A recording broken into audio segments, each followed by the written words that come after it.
Oh, hi, hello, and welcome to the 54th episode of the Destiny Community Podcast, brought to you by Blue Microphones and Headphones and Scuf Custom Gaming Controllers. This week, we talk about Destiny. Yeah. This week, why'd you stop there? This week on the Destiny podcast. I mean, it's like a surprise to you. What are we going to do on the Destiny Community Podcast every week? I can have a plan going up to what we're supposed to actually do for the podcast, and then right as I finish that intro, let me just break it to you, Patrick. Every week it's going to be the same thing. We're going to talk about Destiny. Wait. Okay, this is news to me. Yeah. And we're just going to go right in. And generally every week we're going to have a guest. See, I think my train of thought started like to go to hell like that one week that you were like, hey, you know how you always go, hey, welcome to the podcast, yada, yada, yada. And this week we have on so-and-so. Hey, SheSnaps, how you doing? Hi. See, that's what I thought you were doing on the last one, that I was like waiting on the queue. See, that's what I used to do. And then I was we like had taking like a this sip discussion. and then I was like, wait. You know what? How it made you feel really awkward? That's what we trying to get him to stop doing. Yeah, tried to get get him to stop doing it's because we got Scuf is sponsoring us now, and throwing that in there in the beginning right there, I think is throwing off your train of thought. It might be. Yeah. That's right. Yeah, that's God right. forbid we also add in a Scuf mid-roll ad read. If that was to ever happen, think about it. Ooh, all over. Jeez. All over. We would have to have 2 professional ad reads at some point in the podcast. I can manage 1. We'll see if I can do 2. Hey, Snaps, how are you doing? Oh my gosh. So now this is actually on me. This isn't like a trick like you were trying to set up on that last one. Sure. Yeah. Oh gosh, I'm great, dude. I'm great. How are you guys? I love the enthusiasm. I'm doing really good sipping on my coffee after waking up from the nap. So we unfortunately Watts was not able to join us tonight. She's got a migraine. But fortunately, we have the Watts stand-in.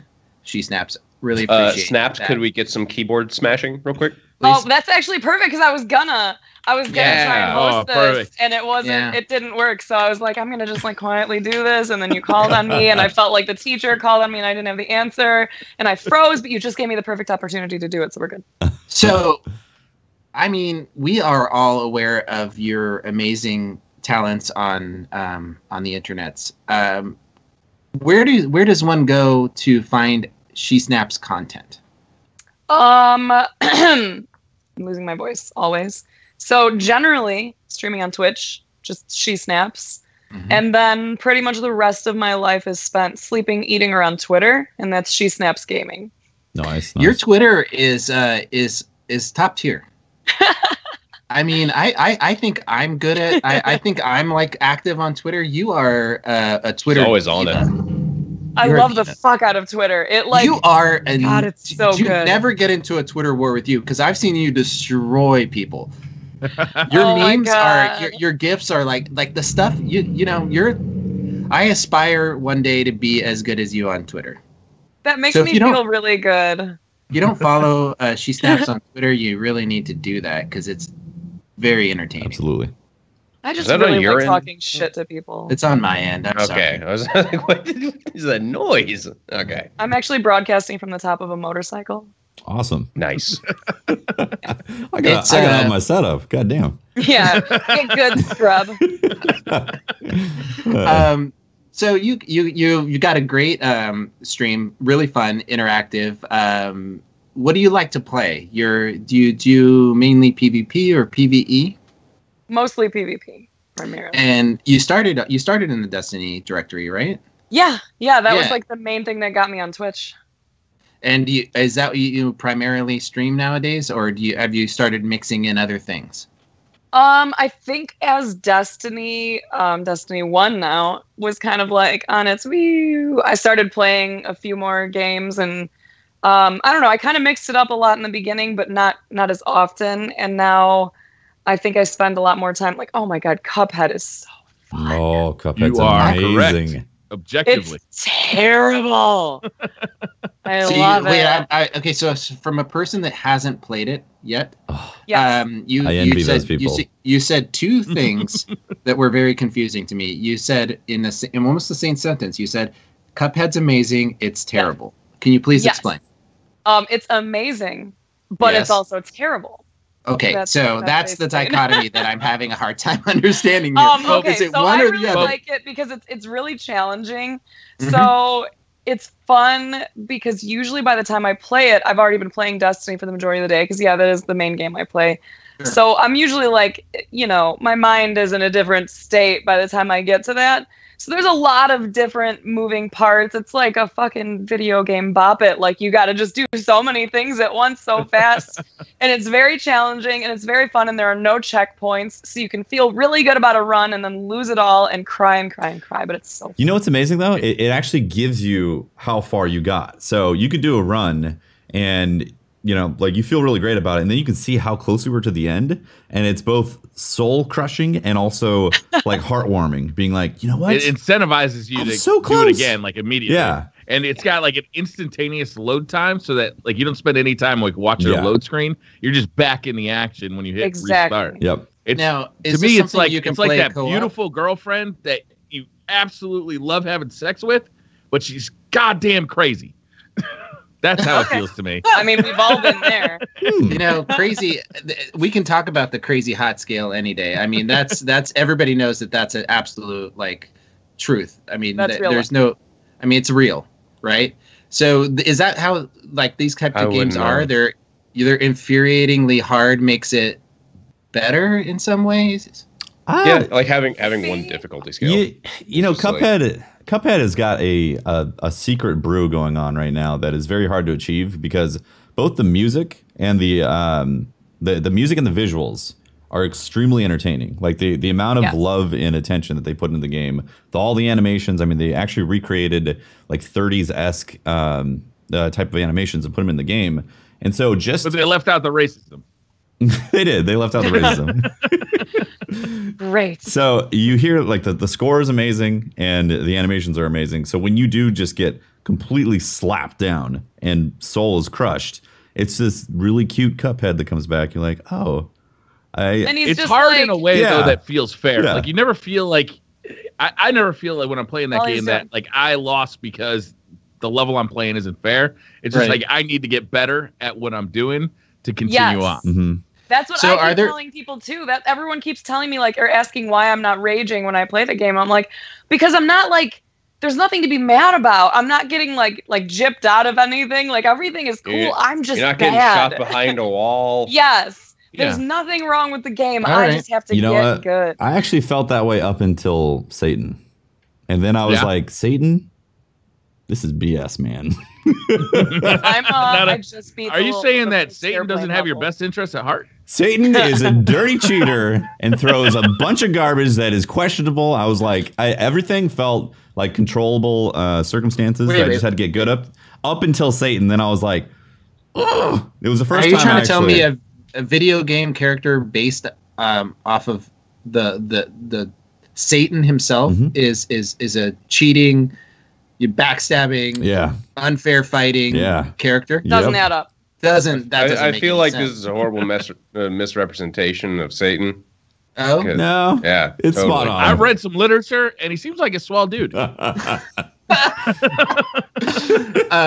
maybe I misinterpreted it. I guess spoilers on Cuphead for those people who haven't played. Satan is one of the bosses that you fight. Oh, it's pretty obvious. Thanks, Tefty. Oh, dude, it was like, I mean, it took me 7 hours to beat the game all the way through, and I didn't go back and try to 100% or anything like that. That's good. That doesn't make me feel bad at all. It was 2 stream sessions, all right? And, platformers is kind of in my DNA. It's how I grew up with gaming and all that. So I was I was accustomed with it. But when I got to Satan, I was like, this is unbelievably difficult. What the hell?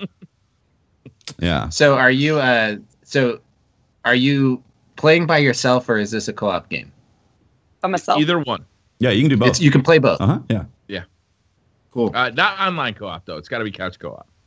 Oh, interesting. Yeah, there's no networking on it. There's a lot of games coming out now that are actually like that because I don't know. It's almost like there's people are trying to revive that couch gamer co-op. People want to do it, but we just don't have. I think it's just cheaper and far easier for programmers to develop couch co-op as opposed to having an online system. Pyre has a couch co-op game mode. I don't believe it has an online version of it, but it's a super fun game. there's a lot of games been coming out that are really cool. I mean, we need to get a bunch of people over here and play some couch co-op games on stream. God, that would be great. Well, that would be a good is stream. Is it a comfortable couch? You should definitely do that. That's the main requirement right there. It's got to be comfortable couch. I have a really nice chair. That's not couch co-op. You got to have a plush, plush couch that you kind of like soak into. I'll go order a couch. And what you need is the one that Giggs has, dude. The couch that's in his background, that looks comfy as fuck. That corner couch? That's the couch you need for that. What you're seeing in Giggs is it a sectional? Because I don't get down with sectionals. No, it's like one of those big couches. It's a corner couch. You don't know what a sectional is? It's a couch that's like in sections. Oh.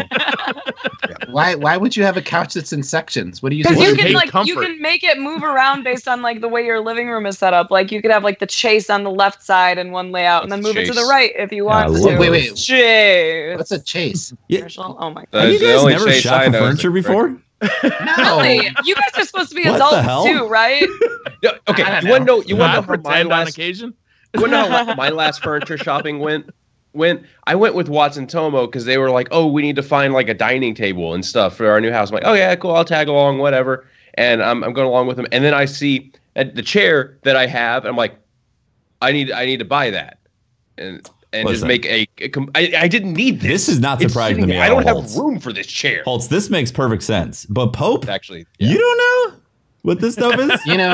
I have a leather couch, 2 leather chairs that sit next to the couch. Oh God! A coffee table.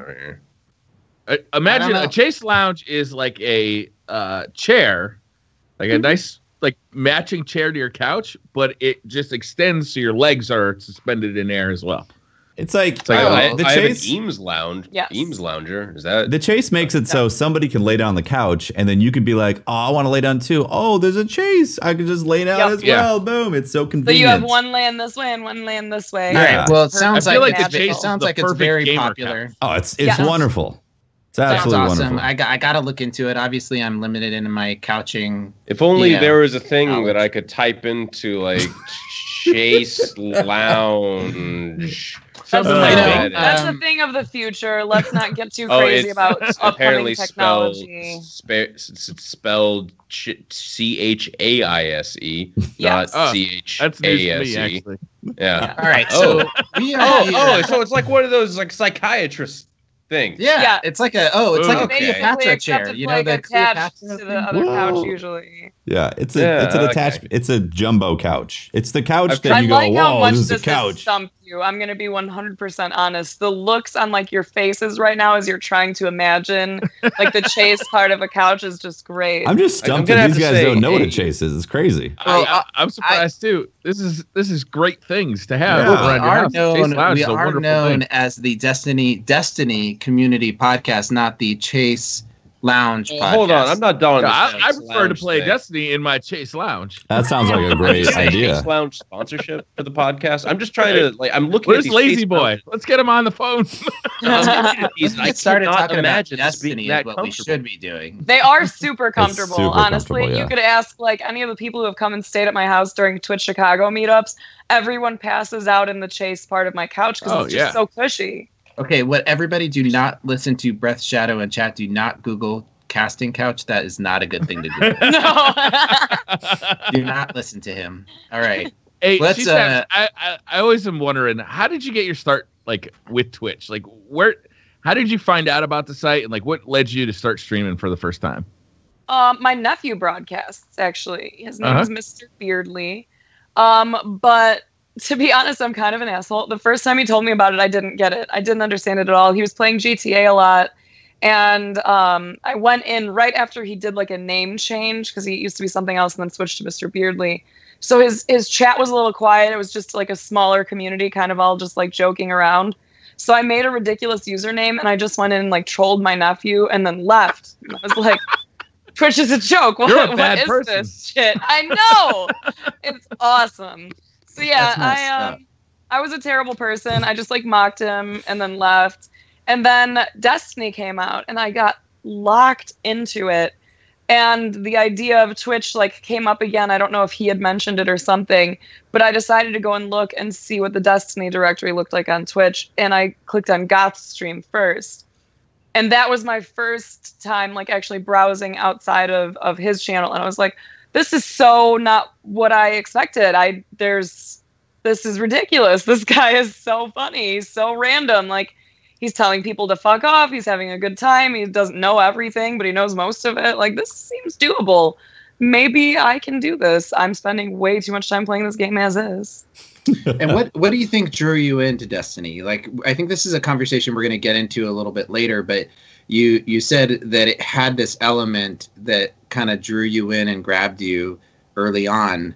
Have you thought about what that was? What that element was? I think it was the character customization, because it's not so much where you're looking at like every little detail of them, but it was, I liked the different kind of loadouts, so to speak, you know, because I played Halo a lot, and that was how it was presented to me. I was locked into GTA and was like, fuck every other game. I will not play anything. I'm just going to make kids rage quit off of this game every day of my life. This is all I want to do. You are a troll, my God. I really am. So, yeah, when I was first told that I should play the game, I was like, no, I'm having way too much fun. And then they were like, it's kind of like Halo. You remember the character you liked? And this is so terrible because I haven't played Halo in so long, I don't even remember. But like the stronger one where you like hit the ground and you turn into like fucking stone, basically, and you get hit right away. Armor lock. Yes. Thank you. Brain broken as is, but I haven't played that game in so fucking long. So that's Pope's favorite mechanic. They kind of showed me Titan, and they were like, look, this is kind of like that. You're kind of like a strong moving tank. So I played a couple games on my friend's Titan and fell in love with it. And then he convinced me to level him up, saying something silly about how I wouldn't be able to create my own character on there. I don't know. He talked me into it. I smoke a lot. I'm sorry. But I basically leveled his first character up for him. Yeah. And then realized that I could be doing it for myself and switched, and I've been playing since the beginning. I just love it. It's funny that you mentioned that, because I can guarantee you there was a moment when I started playing Destiny, and the first character that I was a day one Titan, unlike Briar, who was a day one Warlock apparently, which is a lie. Anyway, so I have video proof, Pope. There was a moment where I was playing with my Titan on Destiny, and I realized that this is what I wanted out of Halo. Yeah. There was a point where I was like, this is the next evolution of Halo. This is what I really wanted.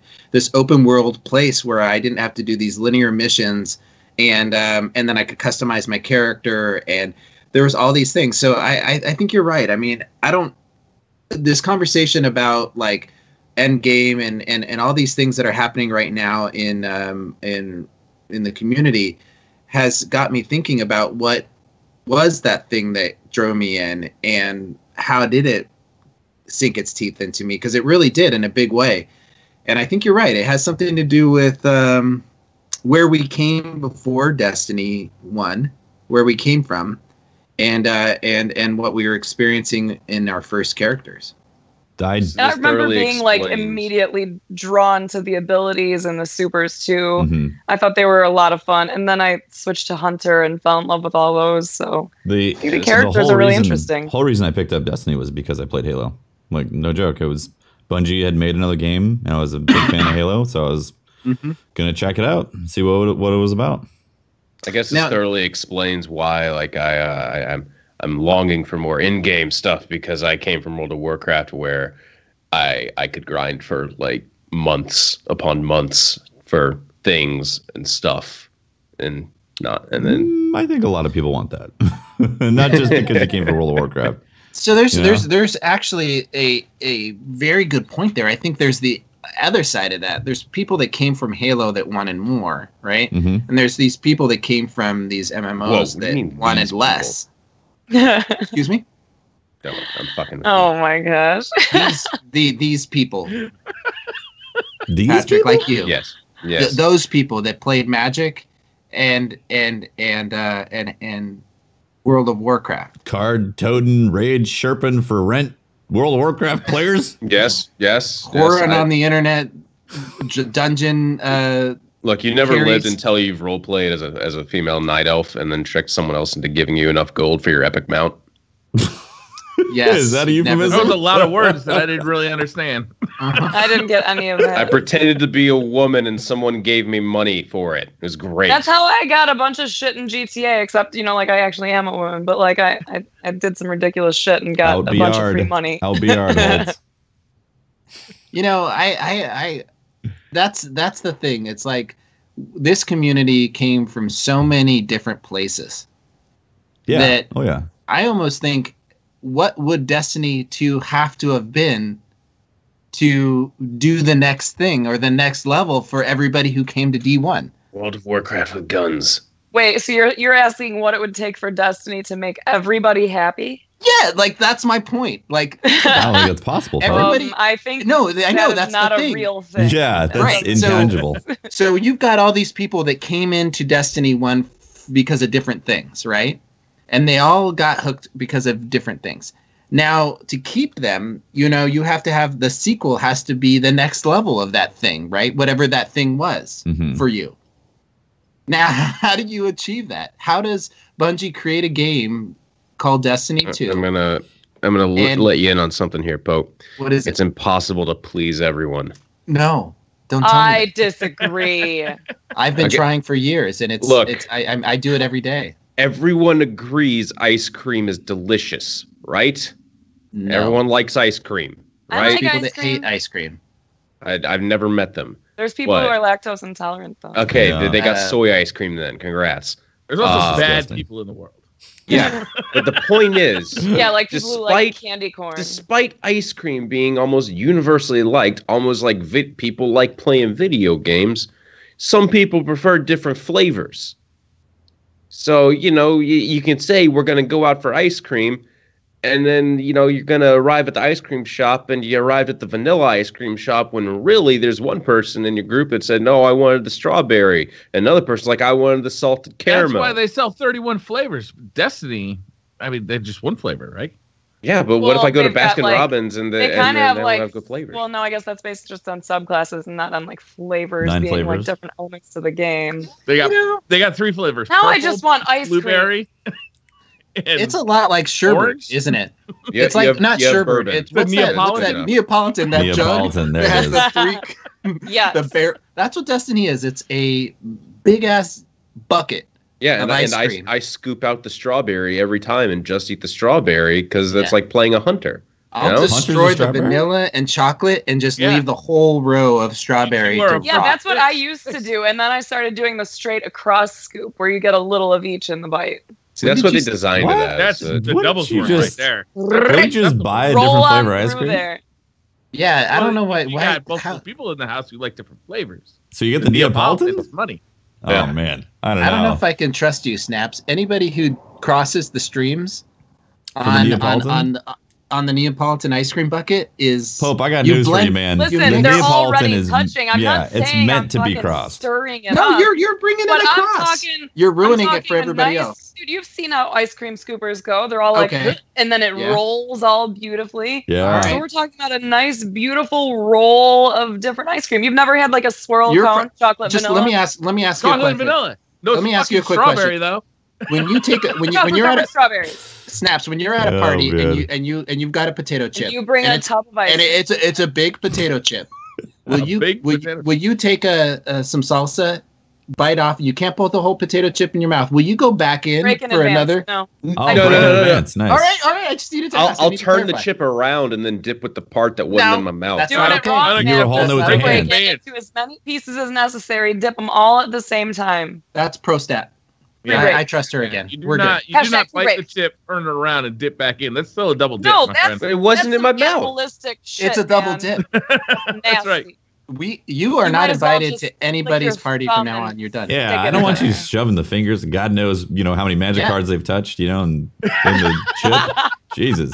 Those magic just cards trying have to been make sure touched you by guys- however many people at the card Look, shop. I don't my get God. sick. So maybe it's because I generally associate people with that double dip the chips, so I'm having a more bolstered immune system. No, I think you don't get sick because you don't leave your house. I leave plenty. Okay, I went to the grocery store today twice because I forgot stuff. Wow, and no one double dipped the dip at the grocery store, so you made it home safely. Yeah, exactly. Germ free. That's good. I found a hair in my mac and cheese, my pre-prep mac and cheese. I was like, I probably ate some already. Whatever. And just kept going. Okay. All right. Well, we are here to talk about Destiny. Are we? And so far, we've talked about We're ice doing cream. a great job of that. Yeah, I'm not I sure. like ice cream. We haven't even quad dipped. Yeah. Did you actually? Were you successful at the quad dip this week?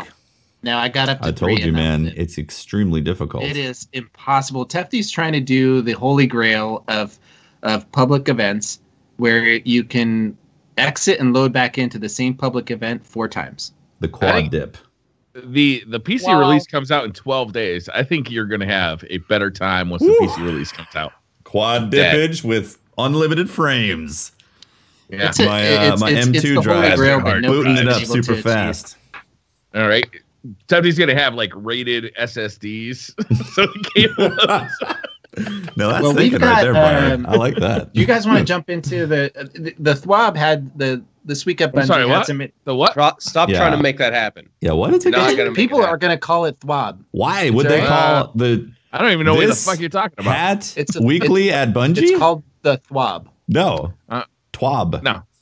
Might as well say GIF, you fucking. So like you stub your toe on the table and then it starts to thwob. Yeah, that's how Pope wants it to be. That's what he thinks this acronym is trying to sound like. Where is the H coming from? I know, right? It's this week is spelled TH. You never double down on the first 2 letters. No, ever. so that would be twab. Yeah, it's Twab. It'd be Twab. You guys can say whatever you want. I'm gonna say it my way. So we just want you to know that your way is wrong. That's the real thing that we want you to take away from this. I appreciate that you have an opinion that's different than mine. This is more than me. Just you. I agree with Pat on this one. October 24th. Oh, the Church of Unlimited Frames. Hefty, could you repeat that? I agree wholeheartedly with Pat on this. I know. Wow. I think that's the first time I ever heard that. We've aligned. We've aligned, guys. The stars have aligned. It is going to be opening up worldwide at the same time. The Church of Limited Frames, yes. Are you talking about the PC release? Yeah. The PC release is going to be on October 24th, worldwide, starting on the West Coast, 10 o'clock. 10 in the morning. Pacific Standard Time. Yep. Like so right smack in the middle of the night. If you're living in Sydney, Australia, you are October 25th at 4 o'clock. Wow. You know, this is going to be a really fun time. How many of you guys are doing the PC release? Oh, I'm all over that. Me. Me playing a PC game with unlocked frame rates with my monitor. It's 240 FPS. What? It's going to be beautiful. Yeah, I'm going to pass, honestly. I don't want to sear beauty into my eyeballs and then have to walk around with the images constantly in my brain. So I'm just going to like pass on it, you know? Is that how it works? That seems very dangerous. I feel like people should be warned of that. Yeah, I was hoping to get them a little TV. thing. Yeah. That's what I was thinking. Like, yeah, that's some risky stuff. Yeah, everywhere you go, you see Destiny. Yeah, I thought about it's a tough one. You know, it was almost permanent after the beta. Luckily, I was this close. It was kind of permanent though, wasn't it, Tefty? Like you've never really stopped thinking about that beta. Every time you play on the PS4, you're right. Kind of in the back of your mind, you're like, right. Oh, on the PC though, it was so glorious. So we have some exciting news to announce tonight. The winner of the PC giveaway. We're going to do that a little bit later. A member of our community won that. He's a great guy, and we're glad it went to somebody who is going to want to play with their friends on PC, and with this computer he'll be able to do that. So unfortunately, kind of a cool story, let's talk about it later. Yeah, we'll talk about it later. But we are going to be doing another giveaway for the DLC, but we're also going to be pushing out the build for that PC giveaway, it will be there will be a discount for it through On Air PC, and we'll be announcing that later today on the podcast, where we're going to be giving out information on how you can buy that. You can have any parts you want, but what's on offer is that you can kind of customize your own Destiny community podcast theme PC if you'd like to. That's right. That's right. Do we want to talk about the specs? Because they have a lot of numbers up here, and there's these GHZs, and I don't know what those mean. And there's something called Invadia. Stop playing ignorant. Oh my God. I think what the PC specs come down to, if you have a PC that was mid-range spec about 3 years ago, maybe 4 years ago, you should be good to go. Yeah. Yeah, 1080p, 60 FPS. I run Windows 98, so I'm good, right? You should be good. For sure. I was thinking of switching to Vista, but I don't know. Everyone says risky. It's just a little Super hard to risky. figure out. Yeah, You need to go with that ultra stable Windows 2000. Yeah. That sounds awesome. Professional. Yeah, it's got 2000. All right, done. You guys talked me into it. You seem all tech-like. Do we know what they're going to have on release? What do you mean? I mean, are they going to stagger the raid? Oh, good. That's a good question. They haven't talked about it. Yeah, I wonder when they're going to unlock the raid for the PC and all that stuff. Right. Yeah, and I also was wondering if it was going to be kind of cool if it was unlocked right off the bat. So like the race was grind and then do it. It used to be that way in like World of Warcraft, and it was so cool.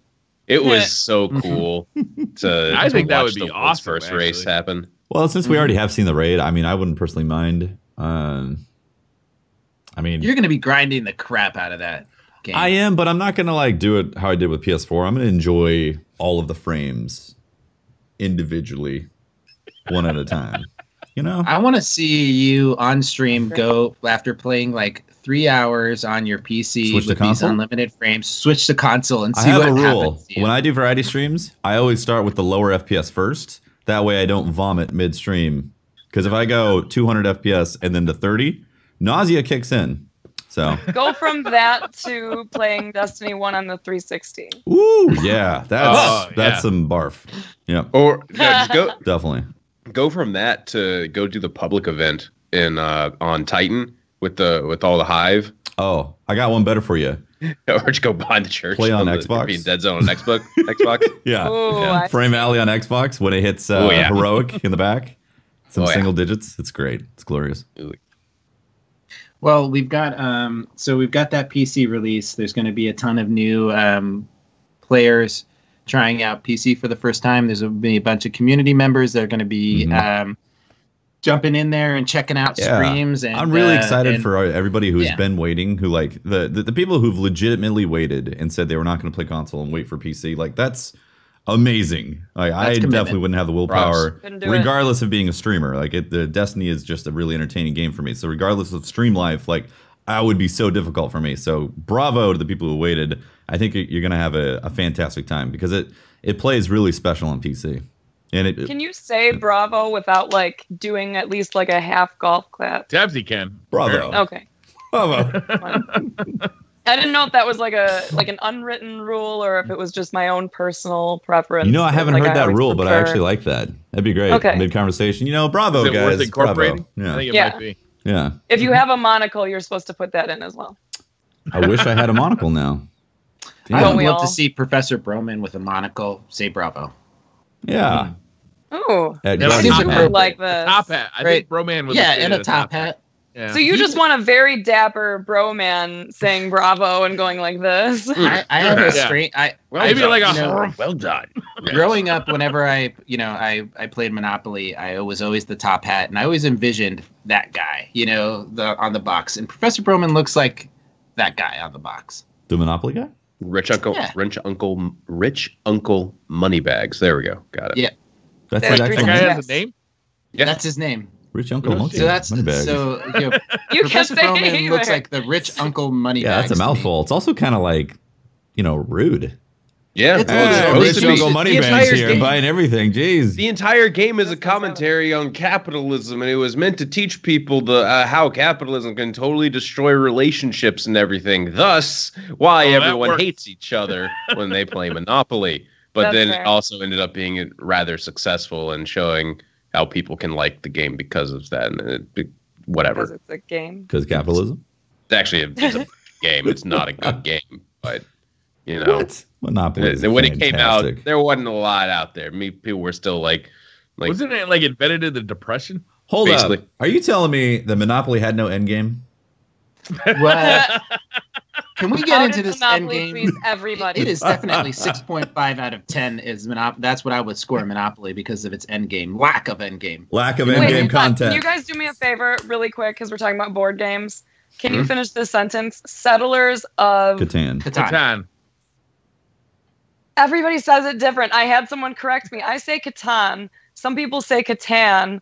But like someone very strongly disagreed with me and like kept correcting me on it. If you're from Tennessee, it's Catan. Okay. Unless everyone else unless you're saying Jeff, your pronouncement doesn't matter on much anything.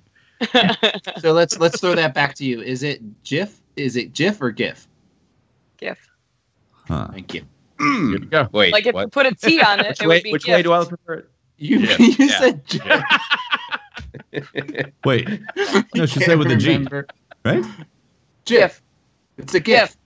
GIF? It's a GIF. Yeah, it's a GIF. Yeah. Okay, because it's the internet is blurring the consonants. No, we're good. The other thing we got to talk about raid-wise is the prestige mode. Yeah. Yeah. Was anybody else happy that they? God, I was so happy. Yes. I was really actually pretty happy about it. I slept so good Monday night. There was so much salt on like Twitter and on Reddit about them delaying that prestige mode, and I'm secretly in the background going, "Oh, I'm pretty glad actually. This gives me more time to play Iron Banner this week." Yeah. Speaking of Iron Banner and the prestige raid at the same week was a little bit like, you know, which of my two children do I love more? You know, it's like why put yourself in the position where you have to choose one or the other? Yeah. And also, the Iron Banner grind is pretty grindy. It's grindy. It's super grindy. Yeah. Has anybody gotten a complete armor set? No, not even close. I've got 2 pieces on my Hunter and 2 pieces on my Titan. I keep getting repeats. I've gotten 4 arms and 3 legs, and that's it. Yeah, I'm missing the helmet and the boots on my Warlock, and I've opened 17 packages. Yeah, I'm around 17 as well, and I've. What's the max you can get? 40? Is there a max? No, there's no max. There's no max. There is no max. Okay. Yeah. 40 is when you get the emblem, right? 10. 10 when you get the emblem?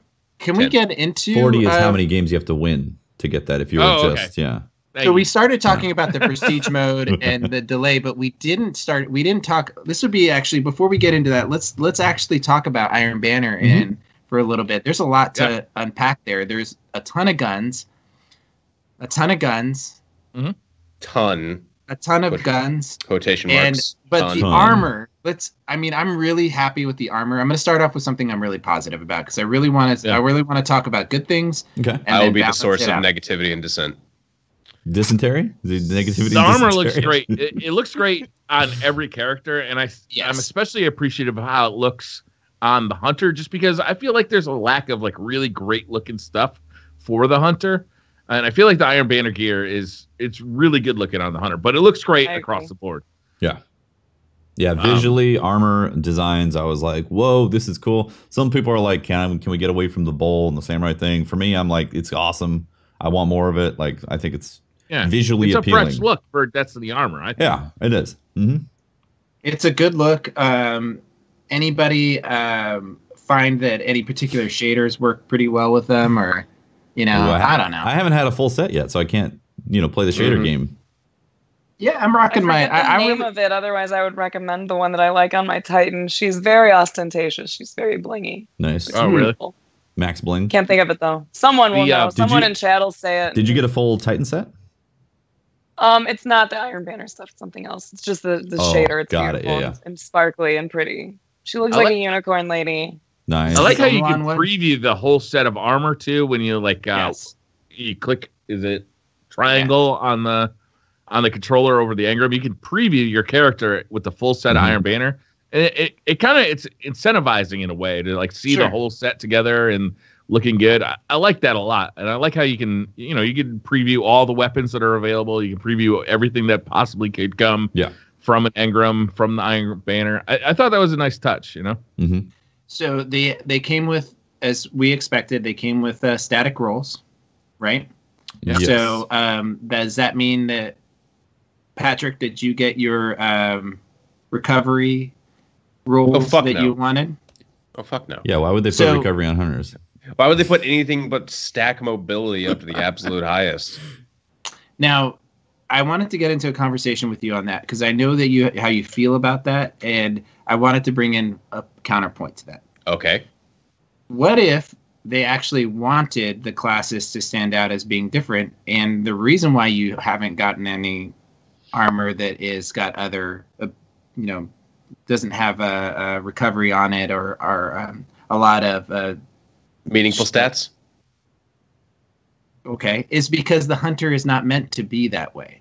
It's not meant to be a Titan, and it's not meant to be a Warlock. I would understand where you're coming from there, except the mobility stat. The mobility stat feels like they wanted to design it to allow it to really actually increase your overall mobility, but they pulled back heavily on it.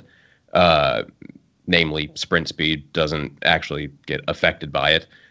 So if you are stacking a stat that is completely negated by, say, the lightweight perk on weapons, which gives more benefit, more increase than having max mobility, you just negated 1/3 of, the possible stats that you can get on your armor. And when that stat is so heavily weighted on all hunter armor, you're in the right situation that hunters are in where, we can't get higher recovery or we can't get higher resilience, and we're stuck trying to basically make the most out of a kind of bad situation as far as stats goes. They have a lot of options with mobility, like make mobility a little more useful, increase sprint. We've had the conversation in the past about what they could do to mobility. At the same time, I think that's the point, though. That's really what we should be looking for, is mobility to matter. I agree. More so than your hunter should not have the shielding of my Titan. Okay. I can understand that as well, but I also think that if hunters should be able, if you can spec something, you should be able to benefit from it. I agree. In an MMO fantasy, the whole Titan argument, it makes sense, but because they keep on trying to merge two worlds of making the Crucible balanced, but also have what we're experiencing in PvE, they ultimately just, it's water and oil. They won't mix. It's not ever gonna matter. It's like it has an identity crisis right now. Yeah. It really does. I mean, I honestly think that I love the concept of Overwatch, right? We've talked about this in the past. I love the concept of class specific, abilities. I've been somebody on the podcast that's talked over and over and over again about the need for support classes, right? Over and over again. I want the definition of the classes, but it feels like they're trying too much to please both sides. Again, it comes down to the Crucible. It really does. Like a lot of the changes that have happened in Destiny 2 is because of the Crucible.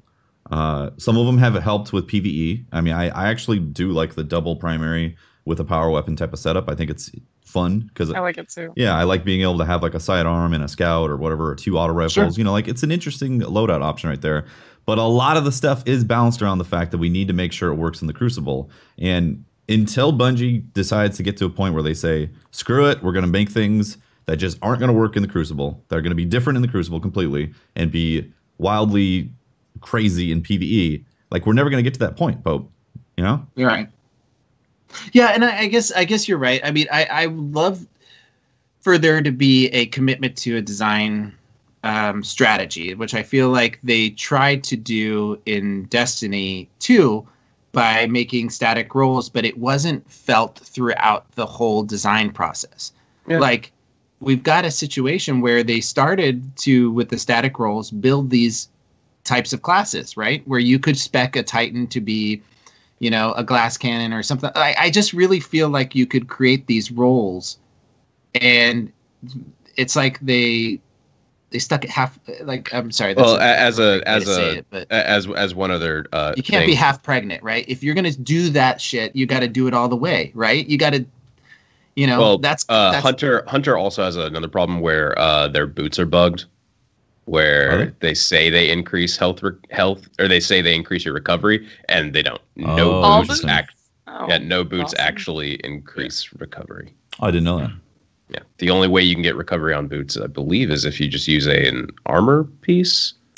Yeah, I believe, or use a mod. The mods don't really affect the gameplay enough for them to be an end game type. No, because they don't. Yeah, it doesn't. It's very limited. I feel like there's room though for mods to become an end game thing. Yes, like, you know, maybe they started. I could see this decision being made that like let's put the mods in the game, but let's start with them very kind of light, you know, like they're not huge modifiers, just to see what happens, how players use these things. And then maybe, you know, using that information, maybe we go into the first DLC and we up the power level on mods a little bit at a time, instead of starting off with ultra powerful mods, like, for instance, Destiny 1's vanilla exotics, which they could never really fix because they were so powerful at the beginning. Mm-hmm. And then every time you pulled back on them, players complained. If you start off with them being a little underpowered and then you build up over time, like I could see mods getting better and better and better as the game goes on.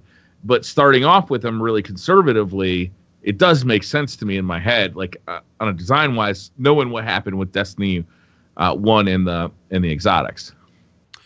Yeah, I see that. The only problem is it just seems so limited. Each piece of armor has one slot, and each weapon has one slot. That doesn't make for a lot of variety. Let's be real here. The weapon mods are a joke. Weapon mods aren't. They're literally just +5. You know, it's just, and for kinetic weapons, it's just okay. You get to raise your power level by 5. Yeah, it's this arbitrary thing that you have to stack on if you want to actually. I wish it's like placeholders. I think when we talk about the elephant in the room is all over, you know, the internet, and they bring it into the THWAB about endgame. Never happened. Right? Into the THWAB. My God. It's the THWAB. So they talk about endgame. THWAB. The THWAB. Now I understand what you're talking about. For a while there, I was lost because I don't know what the THWAB is. Sorry. They mention it. That's what happens to my toe after I stub it. Yeah. Exactly. They mention that they hear that people are talking about it. They acknowledge that the community is, you know, some of it, I wouldn't say up in arms, but there are people that are very concerned and expressing it in very different ways. Some people are up in arms. Well, there's some people that are happy with it. Oh, with the current state? And then there's some that really want it changed, right?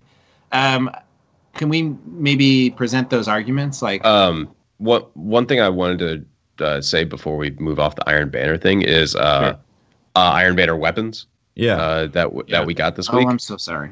Wow, Pope, trying to swab up. Well, I'm ADHD, so my mind goes. It was where the conversation was going. It's fine. The Iron Banner weapons, I think there's like 7, 8 of them in total. I can't remember the exact number. There's not a lot of them. Gotta say, as much as I like getting new weapons and stuff, it's really disappointing to see the same aesthetics across basically all weapons. Yeah, they should do it like Destiny 1 where they're completely different, but they... Yeah, the Iron Banner weapons, the only thing that makes them stand out Rise Iron, they're completely different. Yeah, and Rise of Iron, they're the same as the ones you got in Archon's Forge. No. The Archon's Forge only had 2 weapons. Yeah, the sniper. Aesthetic. Okay, but like there were still, you know, a heavily outnumbered weapons of them in Iron Banner compared to the 2 in Archon's Forge. Yeah. Okay. The Iron Banner weapons, the only thing that sets them apart is an Iron Banner emblem kind of just, you know, stuck to the side of the weapons. Yeah, and color, yeah. And then the color, which I can understand the coloring not really mattering on weapons because weapon shaders are such a heavy thing now where, you know, everyone's going to change them anyway. So, you know, keeping that one color scheme, whatever. I'm not too bent out about that, but just like it's using the same aesthetics as every same other model, same everything. It's like same models. Like the hand cannon is the same thing as Better Devils, which is the same thing as True Prophecy. The Future War hand cannon. The auto rifle is the same as like Origin Story and Night. Like basically, they're all sharing the Vanguard weapon models, and you're just like, okay, so there's nothing that's really going to set this apart from looking different aside from whatever shader that I happen to put on it. You if you're looking at that gun, you're going, oh, is that a Vanguard weapon or is that the Iron Banner weapon? I don't know. The models don't don't have enough distinct identity aside from the medallion on the side, which is kind of a shame because that's one of the things that I really liked about Iron Banner was, you know, not only the armor, which stands out, which they did a bang up job this time. It looks fucking amazing, the armor, but the weapons was the other thing that I really liked. Yeah. And they just have this. That's what's kind of weird. The armor looks amazing, but the weapons just had just a color coat on it. The medallion. It's weird. Aside from that, though, are there any that you guys like from Iron Banner right now? Oh yeah, the fusion rifle is top tier. Yeah, love it. Oh, absolutely adore it. I keep hearing about a sidearm, but I haven't tried them out yet. I tried. Really? It was people saying it's full auto, isn't it? I heard it. Yeah. Ding, ding, ding, ding, ding type of thing. Yeah. It's so all over the place. I like the Last Hope still. Yeah, it's tough to get away from. It's not the Last Hope. It's definitely not. I've gotten the submachine guns. Okay, it's got a high caliber. You know, it's got high cal. It's okay.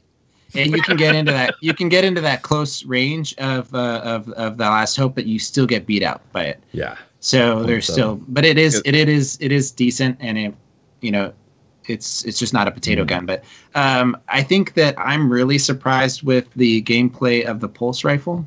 You like that? Yeah, it is. Surprisingly, it's the Lincoln Green. It reminds me a lot of the Grasp of Malek. It reminds me of a balanced Grasp of Malek. Okay. You know, so or I like Silver Dread. Same mark. I like that it's not overpowered. It's if you take it into the right engagements, you're gonna be winning that medium range fight. You could even, you know, win it off of that's where like Uriel's dominates. Is it gonna be the Uriel's out? No, it does not.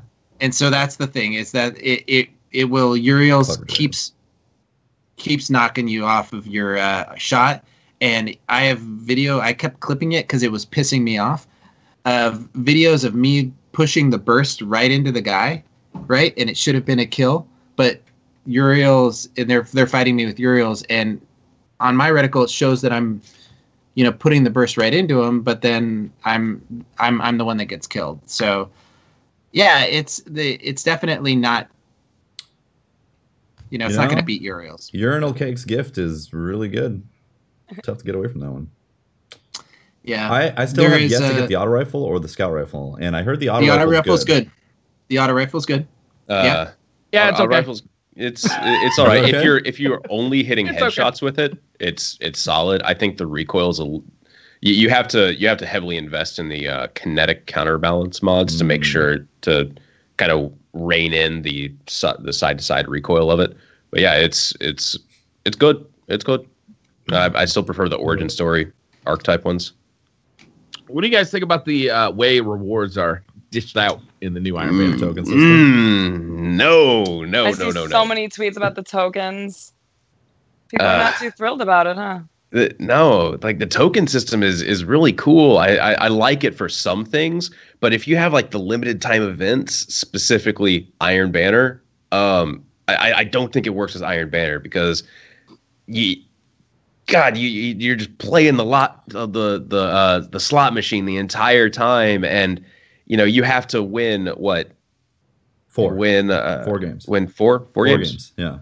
Okay, win 4 games, which it's Iron Banner. That's going to be difficult for people solo queuing to win 4 games to get a rank up, and then you are just betting so much time to possibly get a reward. I really like the problem is that you have to lose 10 games in order to get a package. That is insane. The token system works so long as it's it's like a rubber band mechanic. Like if you haven't gotten any rewards, then the tokens guarantee a reward. But they took out all the extra rewards, so it would work if the into games. Isn't the Iron Banner supposed to be all about winning though? I feel like Trials is all about winning. Iron Banner in the past has kind of been about. I always thought that Iron Banner was about winning and teamwork and whatnot. No, everybody gets a trophy. Snaps. Everybody does. I felt like Iron Banner has always been like, you know, everybody gets something. You get more stuff if you participate. Where Trials has been, you only get stuff if you win. Well, here's something funny that I ran into, and I looked at some guy's history to see if it was. We ran into a team that was just tanking their matches because they could lose an Iron Banner match in very quickly. Yep. And get 2 tokens. Mm-hmm. And versus winning one and it taking what 25 minutes? Get mercied in 2 minutes versus going a full 10 minutes in a match. So but that doesn't make sense though. Why would they do that to their KD when that's how you get chicks? They don't give a shit about their KD. But that's how you get chicks. ELO equates. How you get houses.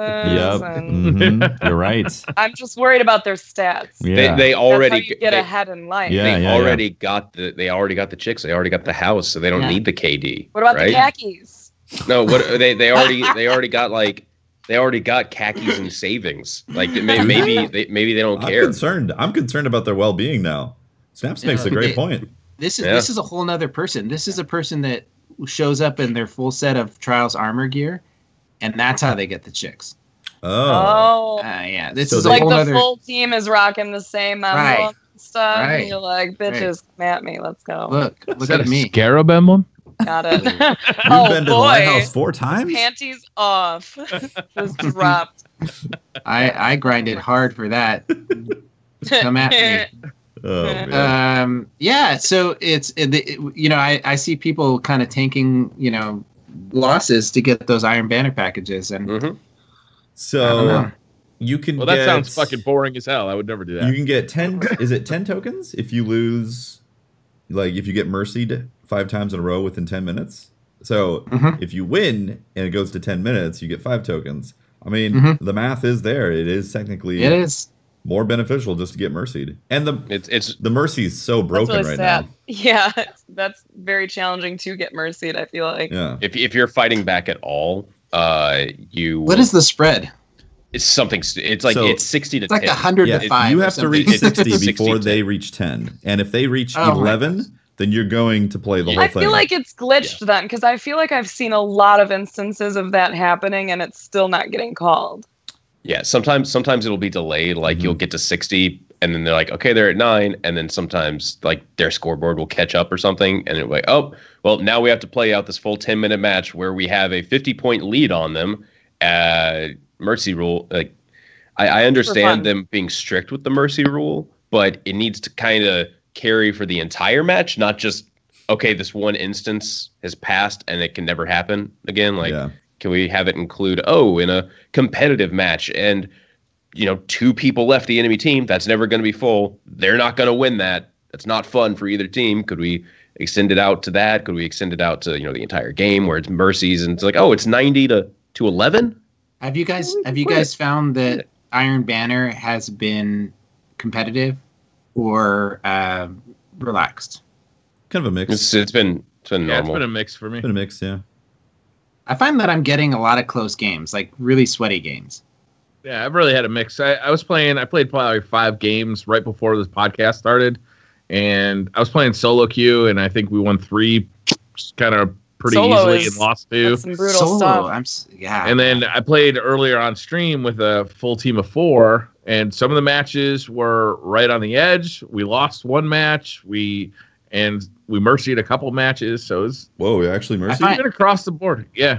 I find that when I run in if I go in as a solo player, because I've played a bunch of matches so far, and I feel like I get that kind of mixed bag, Briar. But if I go in as a team, they're matching me up against other teams, and the matches are pretty competitive, and I love that.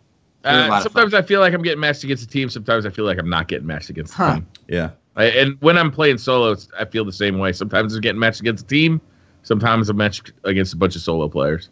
Yep. How's your Snaps? How's your connection been? Do you feel like it's been pretty solid connections, or has it been laggy Banner for you?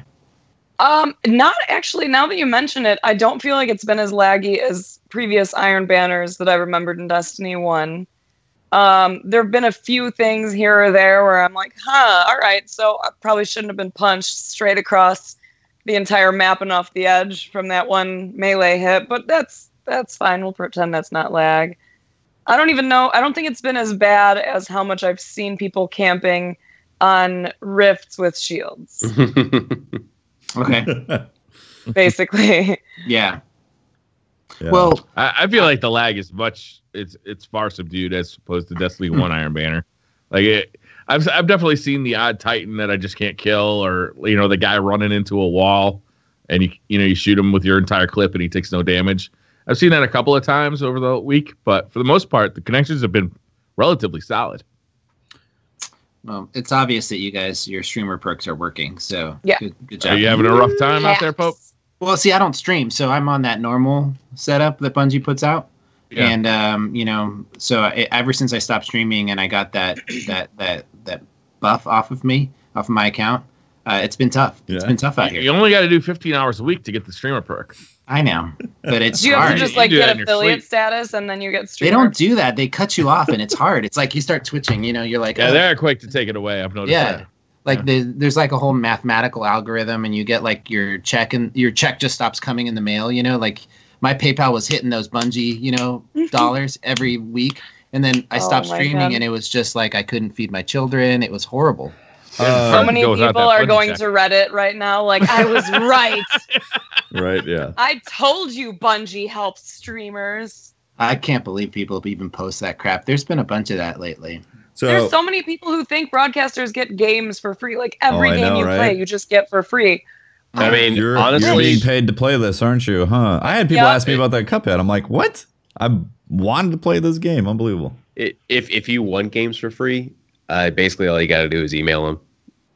Seriously, generally you just if you want games for free, if it doesn't say in the title though that it's a sponsored stream at this point with the way the hashtag rules ad came out from the federal government, if they got that game for free, they're putting sponsored stream in the title. Yeah, it's very important. Otherwise, hashtag ad, hashtag sponsor. Just I got to say about the connections, guys, because while it doesn't feel as bad as some of the past things that we've experienced in D1, it's still just across the board. There'll be matches that there's a consistency issue with Destiny's PvP where sometimes, or the internet in general, you might say. Yeah, but these things, honestly, it doesn't feel this inconsistent with a game like Overwatch with dedicated servers. So the peer-to-peer system, while it makes sense in a broad sense of what Bungie's trying to achieve, it really affects a lot of issues that you don't notice initially when you first play it, but once you start getting used to how guns feel, and then you start looking at the idiosyncrasies that happen in the matches, it happens a lot.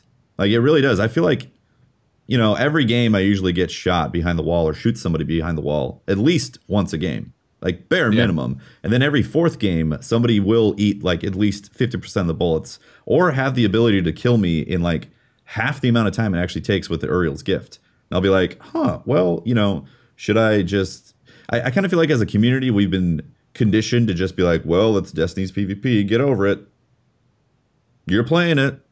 Have fun, Like, unfortunately, at this point, the only way to make them actually put dedicated servers into it is if we stop playing the PvP altogether. But obviously, we don't want to do that because it's fun. So, because we like it. I don't know. I don't know what to say at this point. It's like... Well, I'm telling you, connection issues for me in PvE are, when that Thrall, lags out and double spacks me, puts me down. I mean, I'm throwing my controller. The Thrall, yeah. It's just Thralls, and they're the worst. They're the worst at DDoSing. That's what. They just look at you and they're like, when they kill you, it's like the worst thing in the world. They're like, Have you seen them when they kill you? I liked your version of it. That's pretty great. That was all. That's pretty great. Great isolation. I feel like you can be a dancer and just. I've thought about that, but it's just the beard. They wanted me to shave the beard, and I just. By the way, I don't want to say that I'm inciting any kind of like, oh, let's boycott whatever about the game or something. I'm just saying, Like when you talk about the connections, I feel like we got into a point. I'm gonna have to erase this form letter now. I feel like as a community, we've gotten to the point where we've hit a certain acceptance level that a lot of communities on the PC would laugh at. Like they're not going to accept it whatsoever. So I'm really excited about the PC experience and what's coming. But a lot of people who exclusively play on the PC are going to get into the Crucible and have just a very shocking revelation of how some of this stuff, how the peer-to-peer connections feel, you know? I think we go into the question of how many people play this game for the Crucible and how many people pay for PvE, and I think that the numbers for PvE are going to shine through. But PvE would benefit from dedicated servers just as much. I mean, how many times have you had a raid wipe just because the fucking something desynced in the game? It happens many times frequently. Yeah. Yeah, I hate it when stuff happens when I raid. You don't raid at all, do you, Snaps? No. When's the last time you did a raid? Be honest with me. Do you sometimes do it just for the rewards, or do you honestly never touch it? I can't tell you the last time I completed a raid. Did you do Vault of Glass at all? Most of it. I don't think I completed it. Okay. I'm pretty sure I moved on. Let me think. So Crota, yes. Well, that's a strike. That doesn't count. Then no, strike. I've done nothing. Mm-hmm. Basically. No, That's fortunately, awesome. because I main all the PvP stuff. So when I started playing on multiple consoles, people were nice enough to offer to help grind some of the grindy stuff so that I could stick to playing PvP with viewers during the week. That's awesome. Yeah, I couldn't stick. I mean, in Call of Duty, I never did the story missions. And I did nothing but PvP. But the PvE, the story type missions in Destiny, just drive me over to it. I don't know why. it's not even that's the thing. I've never played any like PvE style content in pretty much any other game. I like the PvE content in Destiny, but I just never really do it. I'm just like, I would rather just hop right in and play. Maybe if I wasn't a broadcaster, I would lock in more. For me, I've said this a couple of times on the podcast, and maybe this might help explain it for you, Snaps. Like PvE is like it's kind of just like a puzzle, and then once you know how to solve it, you're like, okay, that doesn't interest me anymore. Or maybe just the act of solving said puzzle has no interest on you because it's a thing that you know how to complete. See, I like the team building aspect of it. That's what always I come back to the raids for is, I know the puzzle, but I like explaining the puzzle to like new players. And I like at the end of a raid feeling like I'm closer to that team than I was at the beginning of it. Like that's a lot of fun to me. Yeah, the teamwork is very satisfying, honestly. Confirmed, Briar uses it to pick up chicks. So you look at my raid completions. Yeah, you look at me, baby. I got an aura. I've on got my head. 3. Call me Sherpa girl. Oh, Yeah, so we were theorizing in my stream what the reward's going to be for prestige, and we all kind of thought, okay, it's going to be an aura. Yeah. And you know what color is kind of very present in the raid that's not purple? Gold. So what would a gold aura look like? A halo. P? I was thinking it was going to be P, Tefty, yes. To go with your urinal cakes gift. Perfect. Yeah, I just kept trying to envision what a gold aura looks like. It's like, this is going to look like a haze golden shower. Like a haze of piss just radiating from behind me. Great. I thought you liked that. Or Not that. Latex. Sorry. No, it's my bad. latex is the topic of the week. Mm-hmm. All right. So we kind of bird walk through a lot of different topics here. We've talked about Iron Banner, the guns, the armor. They were all static rolls in the guns and armor, and they were in a lot of ways reskins of other guns that we know and love in the Destiny universe right now. There was no new archetypes that were presented, right? There were just rolls, different rolls on guns that we already have. Yeah, Basically. Now, I noticed that. Now, let me bring this up as a topic for conversation. We had rolls in just a bunch of random rolls during D1. Do you think that them doing faction packages and faction wars and Iron Banner and all these events, having those be the quote unquote random rules, but they're not random. I mean, the variations of those guns, like they curate just the like role. So like we have these guns, right, from D1 that had all these different random rolls, but in D2 they curate the rolls to be so that you don't have these anomalies of game breaking guns, and they give them out during each one of these special events. And so quickly, you know, we have faction wars and we have Iron Banner, and then there's going to be another event and another event, and soon we're going to have a lot of variations of these guns, much like we had in D1. Do you think that that's what they're doing? And if so, is that acceptable or enough? Or should we be getting whole new guns? My main problem with the system, specifically for Iron Banner, is that part of the thing of Iron Banner was you had a goal to work towards, and you could visibly see yourself progressing towards it. Just by ranking up, you go, okay, it's going to be about this many more wins or this many more losses, and then you have a goal to work towards. With this current system, it's either a 0 or 1 value. You either get the thing that you're going for or you don't. There's no progression. There's no thing to you have no idea of the amount of time that you have to invest in it, which is my main problem with the type of token system. Sorry, that wasn't part of your question, but the roles and stuff that they're introducing with this, I don't think they should introduce like random roles every week, as much as that would allow them to it would increase replayability for sure. I don't think that that's something that they're going to do, though, because I mean every single activity in the game has fixed roles. I don't see them introducing I was thinking ones. that we would get these like these event roles on guns, and then we would get season 2 start, and season 2 was just a reroll of everything. No, I don't like that. Okay. Oh, that would suck, man. Why? I hate that idea, because we already have those guns that we're gonna be like, oh, okay, now we got a better Devils, except doesn't have the perk that makes it good. So I don't give a shit. Yeah, remember in Destiny 1 the phrase "respect the player's time." If the player has already put in the time to get said gun, and then, or maybe they got a gun that it was bad, so they deleted it, never bothered, and now it's good. No. Not the gun doesn't change if you already own it. I know. It's like a new roll of the gun. I know. It's still, to me. I want new guns, Pope. I don't want the same gun. So what if they give you the better Devils, but call it even better Devil bitch?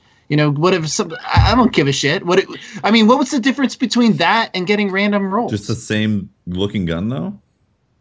What's the difference between that and because random it doesn't rolls solve the from problem, D1? Pope. You're just creating the new problem again. Like we go into a DLC, and if this is the solution they take, then we're just going to have the same exact problem over again. We're going to collect all those guns in a month and then spend the next 2 to 3 months. What's next? So if we've got a season, so let's take that idea.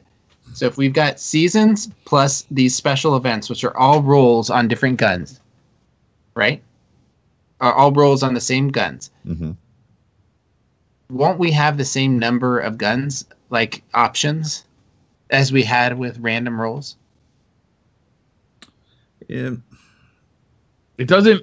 The problem is that it doesn't week to week give you something to grind for. It doesn't give you a long-term goal week to week. All right. So if it just gives you something new to collect the next season. So if every vendor, every event got a new roll every Tuesday at 2:00 in the morning, would that solve this? I think it would be a Band-Aid. Well, right now, I guess we're leaking a lot of holes. Maybe so put a Band-Aid. That would be basically random rolls, except it's just week to week. It's not roll to roll. Yeah. It's not gun to gun. Right. So, and I guess the reason why I'm saying that is because the random almost worked the way the gunsmith packages worked in Destiny 1. Yes, exactly. I'm thinking of something that they could implement that's realistic, right? Because right now, endgame is static. It's there's not a lot. So, and 90% of the weapons that you get can be obtained by just running one or two activities. You can run public events in Crucible and get like 90% of the guns in the game. There's no reason to do strikes. There's no reason to do adventures. There's no reason to do, a bunch of the stuff. Well, the reason why I'm theorizing the reason why they don't want to do the random rolls is because without curated rolls, there was the problems we had in D1. We have, Fell Winters, we had Ephrodites, we had the Omelon sniper that one-shot bodied people. We had, those are lessons that can be learned though, Pope. How? The lesson is not you pull the crazy perks down. You pull them off of Ephrodites like they did. And the problem with not Ephrodites. Well, yeah, with Ephrodites is that, why would you put that on, shouldn't playtesting have figured that out before it ever went live? The problem with Fellwinters is deeper. That archetype of shotgun was completely insane. Yeah. And the fact that they just kept releasing it, they nerfed like shot package, but it was the archetype of that shotgun that was so bad. I saw no issue with Fellwinters. I thought it was a great sniper. I don't understand why everyone hates on it. Yeah. You could say the same thing's happening right now. That how did Last Hope get through the cracks? How did high caliber rounds? High caliber rounds, but also Last Hope being 0.7 kill time get through that. Look, so the reason why I'm bringing this topic up is because we have this conversation going on in the community where people are presenting problems, right? Yeah. With YouTube. You're looking for a solution, and I'm saying I'm playing devil's advocate here in producing conversations that say, well, what are the solutions then? Realistic solutions. Honestly, the realistic solution isn't a simple Band-Aid fix like you're kind of describing. The solution is people like having stuff to work towards. Yep. We saw that with long-term goals. Long-term goals. I'm getting enough legendary marks to then buy this thing.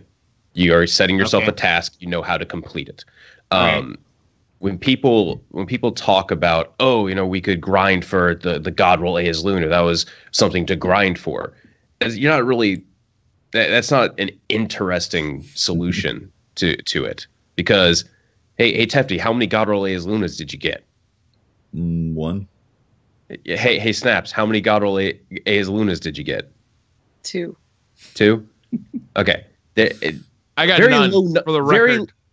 Very low numbers for the entirety for 2 years that thing was available to us. Very low numbers.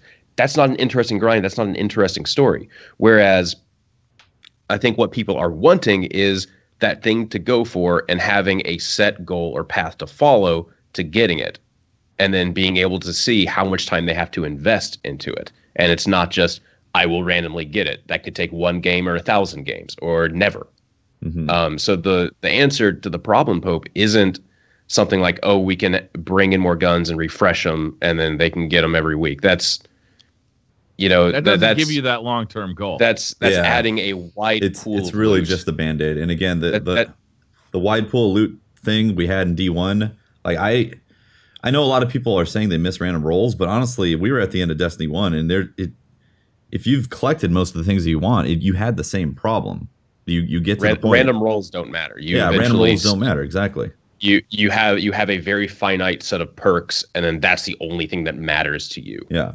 There needs to be things and systems set in place for when you actually get this loot, and it's a duplicate of some nature. It needs to matter towards a long-term goal. Like Pat's saying, like there needs to be something that requires, say, a month of time, or not a month of time, but like a month type of schedule that you could put stuff towards that you can chip away at. Otherwise, it doesn't feel meaningful at the moment. Like you get, your 5th Better Devils. Even Luke Smith said it. They're working on ideas of how to fix that. But like with it not in there is no reason to go and turn in stuff at the weaponsmith and get another Last Hope, get another Uriel's Gift. Like there's no reason for it. They need something in there where once you do get another one, it goes towards some sort of slot that says by the 10th one, you're going to get this thing. Or maybe even if it was a unique shader just for the Better Devils, after you get your 10th one, like, hey, now I'm working towards something because the Better Devils is my favorite hand cannon. I got 8 of them so far. If I got 2 more, I'd get the shader that's specific to the Better Devils. Or like, yeah, you know, it's long-term goals. They don't even have to be like that enticing. I mean, although I think that's actually pretty enticing, but like they just need to be there. There needs to be something like a record book, and it needs to be spread out more across the game. There needs to be different things available for different activities. So if you go into the strike playlist and you keep grinding a specific strike because you want that gun that's only available, just like there was, from killing Omnigull. That's one of those things that got left behind in Destiny 1 that I don't think should have been left behind. No. And I disagree with you. I think that I would like to play. Yes, I would like. There are certain aspects of like the game that I think that are important. Maybe some cosmetic things that you could get in different specific encounters. But I'd like to get on and play the game, and no matter which way I choose to play the game, that I'm going to get. I'm going to get loot from it that I want, right? I disagree with you because, like, with that thinking, like, you could go in and do public events and get raid gear. Like, I mean, I like, if I do something specific, I want the gear for that specific event. I'd like to be able to collect specific armor just because I've run this strike, 20, 30, 40 times. They do that. They do that by locations, and they don't make it minutia to a specific strike. And I don't want to. If I want that armor because it looks cool, I don't want to sit there and have to run that strike over and over again. I want to be able to play strikes and get that armor. Right. That's the difference. Well, is you're going too granular with it. Well, they kind of. But that's the long-term goal. Of that in there, though. The elements of that are in there. So you do the meditations, you get the cool looking gear from Ikora. Like, that is something. You can only get that gear from her. But there's so few and far between those instances that it doesn't really feel like there's much. Like, there's just, there's that armor, and then there's some Vanguard weapons that you might want, so you run those strikes. But none of it actually feels like you could go and put towards long-term goals towards something that is going to matter to you. Have you gotten everything you wanted out of the game playing PvP, Snaps? Yes. I think I'm trying to think of what I haven't gotten from that. Well, actually, no, because I got the Mida, and the Mida was like something. And someone in your chat was even saying there's no I got a Galahorn moment that comes from any of this. Sure. And I do remember that excitement. I can see it from both ends because I tend to focus so much on chat that I get the guns I like and I stick to them until I realize that they are not working anymore. Mm-hmm. So I got the Mida, I got the Last Hope, I got my perfect meta setup. It's working well for what I need. So I can just keep playing PvP and the game works for me. But I can definitely see it from that other perspective of like, it was fun in D1 knowing that I had to do certain things in order to get an icebreaker or to get the pulse rifles or whatever that you're looking for. Yeah. The hawk saws. Sickheads. Pope needs to stop dick riding Destiny. You know what? Shut the fuck up. How about that? Pope. How about that? Pope. No, I understand that, but this kind of bullshit happens all the time. You know what? I have an opinion that has nothing to do with what Bungie wants to do with their game. This is my opinion. So you can go to hell. I agree. How dare you like the 100% game? with Pope. You know what? It pisses me off. Look, I got an opinion that's mine. I'm sharing it. If you got a different opinion, good. Agreed. Jesus. All right, so we've got this thing where, I like to be able to get all the cool stuff and play the game in a limited amount of time and be super powerful and have all my characters. I understand there needs to be a grind, but I'm trying to hone in on what that end game grind should look like, right? Yeah, that's why it's a bigger problem, Pope, because again, it's not random rolls that's going to fix it, because the problem existed in Destiny 1 as well. It has to be something to where the casual perspective could look at it and be like, that would be fun if I could do that at some point in the future. And then the hardcore perspective can be like, I'm working on that goal right now. And it usually involves collecting the stuff that's already in the game and doing something with it. And that's what they didn't put in there. Like, if every weapon that dropped could actually be used and unlocked shaders and, glimmer and stuff that was unique to the weapon. Let's say every time you got a Better Devils, you went and killed like 10 people in the Crucible and it dropped a pack of 5 shaders for you.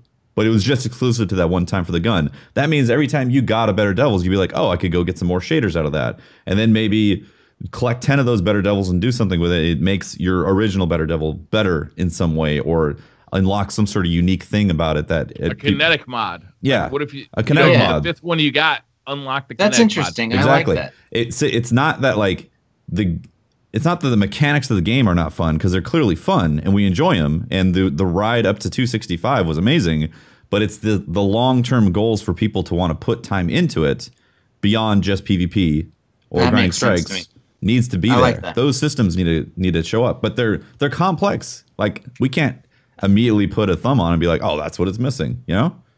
The designers have to really put some serious amazing stuff in there for it to show up, you know?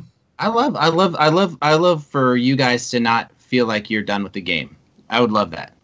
You know, I'd love that. Well, I don't. Because I'm enjoying the hell out of it right now. I don't feel like I'm done with the game. I get on, I play. I just finished playing. I was helping my wife earlier today get her Rat King going. You know, we were doing the patrols and stuff.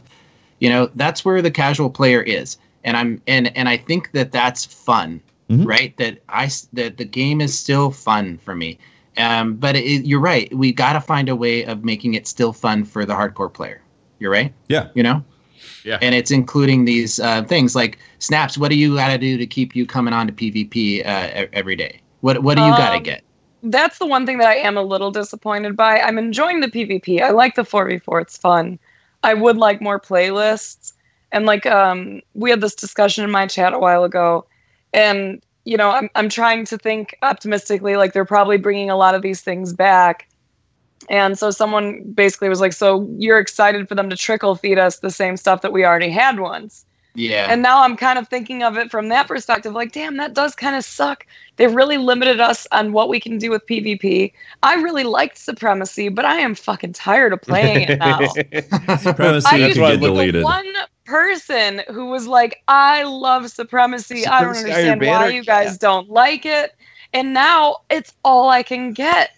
So I'm kind of like, I want a Rumble playlist back. I want customs back. I want some of the things that they gave us that like lit up the Destiny PvP community. And now we're just like, okay, here's 2 game types. Here's 2 playlists. Have fun. I think the real draw for Iron Banner right now, it's not the loot.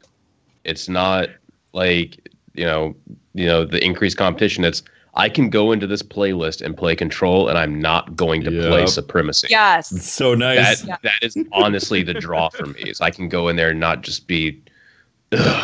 Supremacy is like all around not. There's so many things that just don't work with it, and it's just too long, right? That's the scoring problem with it. The scoring system. If you are able to win a Supremacy game based on scoring, that is rarer than. That's one of the rarest things to do in the game right now. Like I think I've ended maybe like 2 games maybe based on score, and like mercying it is just damn near impossible as well. Yeah, it's amazing when you're getting close to like coming to score. You're like, oh my god, are we going to score? Are we going to score? No. And there's like a minute left. And there's a minute left. Yeah. Yeah. It's like I think it has to do with like respawn timers in there are just really weird. How like respawn timers are weird combined with like how passive people play. You know, they're respawning so easily to get the crest because they're playing so far back. I don't know. There's a ton of stuff that just makes Supremacy not that appealing. Guys, I don't want to cut this conversation short, but I'm going to, because we got a lot more stuff we got to talk about today. We got to announce the winner of the giveaway, and we got to get to the Twitter questions. Can we table this conversation for next week? Can we come back to this? Because I feel like it's a really important one, you know? Yeah, and I've got a lot of bungee dick to ride, so let's keep it coming. You know, you can't ride it all in 1 week. You know, I got a whole bag of bungee dicks right here, and I'm just gonna ride them all. You know, and then you know, and then I'm gonna cash that bungee paycheck, and just God, God, I love what that. does the bag look like, though? What kind of I bag don't know, is man. it? We have. I'm thinking a canvas bag. You know, Like a It's right. a Japanese. tote bag of dicks. Each one is individually wrapped. Yeah. I don't know if you ever had like Japanese hermetically sealed one bag of dicks. You know, you just gotta. Each potato chip is individually wrapped for some reason. No, I'm But thinking. see, no, Like, this goes back to our previous discussions of like the sizes and shapes. Yeah, of the this was dicks. all Are they before hard? the Are they podcast. soft? Ever. Yeah, this was I'm thinking precast. like cheese. You know, how you have cheese This is a sticks. and carryover each from one the of those Rizzo cheese cast sticks you from last gotta night. peel apart.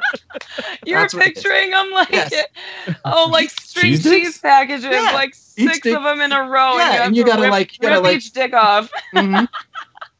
That's what I'm. Amazing. Nice. Oh, Nice. we got a winner to announce. Yeah, we got a winner, and he's a cool guy. You know, if you didn't win the PC giveaway, I'm really sorry. It was open to everybody. I think I hope everybody felt it was fair, and you had a bunch of chances to win. But Paul McDonald, he's a sub of Tefty's, and was Rigged. randomly picked through rigged, right? Rigged. Yeah, he's actually my uncle. He's actually an employee of Bungie, and this is the way that we pay him back, right? Mhm. Yeah. All right. Sarcasm. Anyhow. Please. Just kidding. All right. So he's a great guy. We met with him earlier this week on Skype and had a quick conversation with him. And I think we're going to play that video right now. Okay, give me 1 second. Okay. Yeah. So, Or in 1 second. When it's playing, don't talk because then it'll come in. Yeah, you through guys the- will be heard. Yeah. So, shush. I'll So tr- should I I won't do make. like a voiceover dub? I won't make a I can farting do noise. All right, I'm gonna switch over.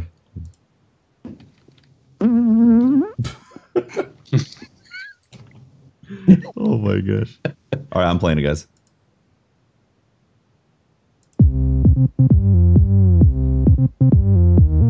Paul, Crap. we actually have some exciting news to tell you today, this morning. I hadn't told you why. Act but surprised, I mean, Paul. Act you're surprised. going to have to act surprised. Okay. You are our... What?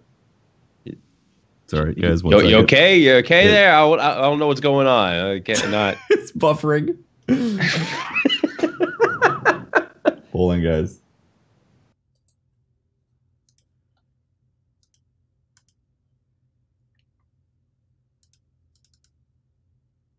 Okay, it's gonna come back.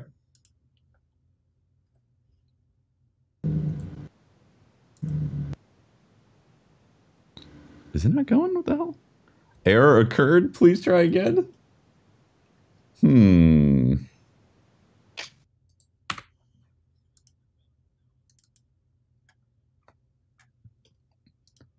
Yeah, I'm gonna do it right now. 1 second. Hold on, they can't. Yeah, we're gonna come back. Do sponsors real quick? Oh yeah. We're gonna come back to that video, guys. I need a segue for this. I can't. Let's I can't put it, put it How back about to this shit's us. all fucked up? What's not fucked up? You know what? You know what's not fucked up? You know what's not fucked up? These wild mics and headphones. They are consistently awesome. Okay? It's just some of the iconically not fucked up gear that Blue creates. Blue's award-winning products are just some of the driving forces behind professional musicians, internet creators, and countless elite gaming teams and Twitch streamers. Yeti Blue's Yeti USB microphone is the internet's most popular non-fucked up microphone.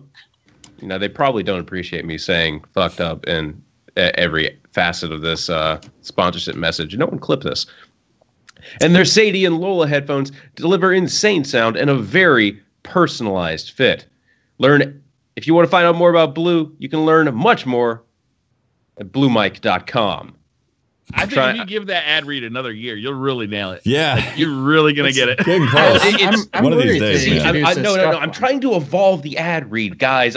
I got the whole thing memorized now. Now I'm trying to ad lib on it. This is going to be an ongoing, evolving process, Yes, if just you were- like how Blue's headsets have evolved over the years to become more comfortable, lighter weight, and increased sound quality. And while maintaining consistent sound. And the Yeti I think the video is mic- downloaded, by the way. All right, good, so good. Let's do that. Let's try to make this work one more time. All right. So please do. Yeah, I'm gonna cut you guys. So watch out now. 1 second.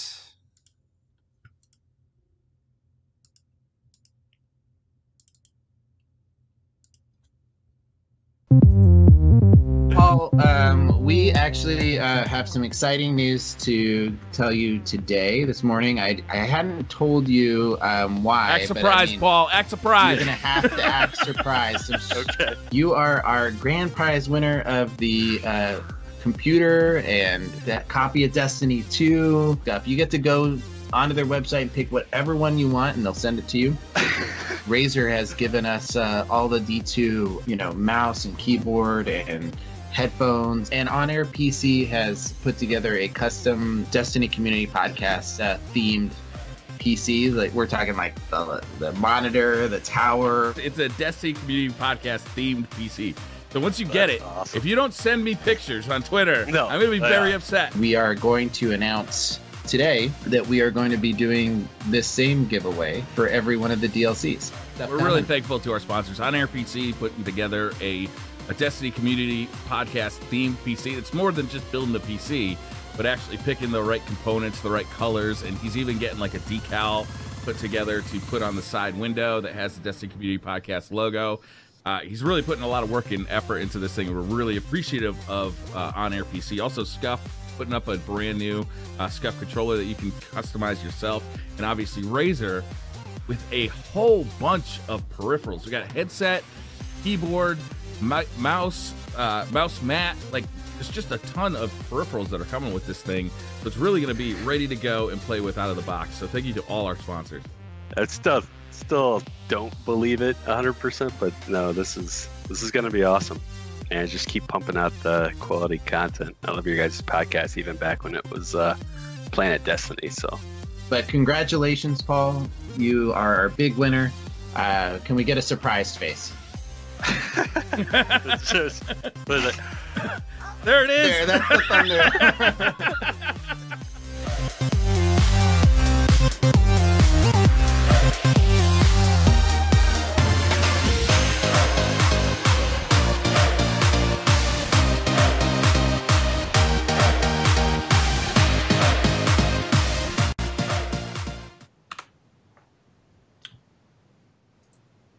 All right, let me get you guys back on. All right. Are we here? Can we talk? Yep, you guys can talk. Back. Great. That was special. All right. Yeah. That was fun. That was fun. It was fun for me to have that conversation with somebody and give them a gift that I feel a lot of people just couldn't go to the store and buy. Yeah, that's a cool giveaway. Cool thing about that giveaway too is that we're going to do another one for the DLC release, and then another one after that for the next DLC release. So It's going to be a lot of fun. There we go. Paul was a cool guy. We actually had like a 12, 15-minute long conversation with him. He was a cool guy. It was fun. Awesome. Yeah. Great to hear somebody's story of he played a lot of PC games and they moved on.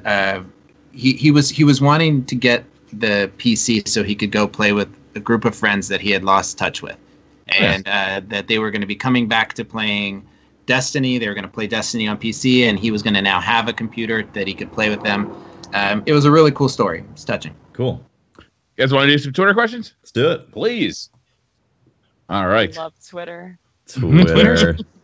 The best. Instant good, follow. Murph. You're like a no-brainer follow on Twitter, Snaps. Oh, thanks. Real good Murph says, for SheSnaps, do you put ketchup on a Chicago dog? No. You don't. All right, easy answer. Everyone knows that. That's an easy one. I had no idea. No. What makes a what makes a Chicago dog a Chicago dog? Aren't all hot dogs the same? No. What?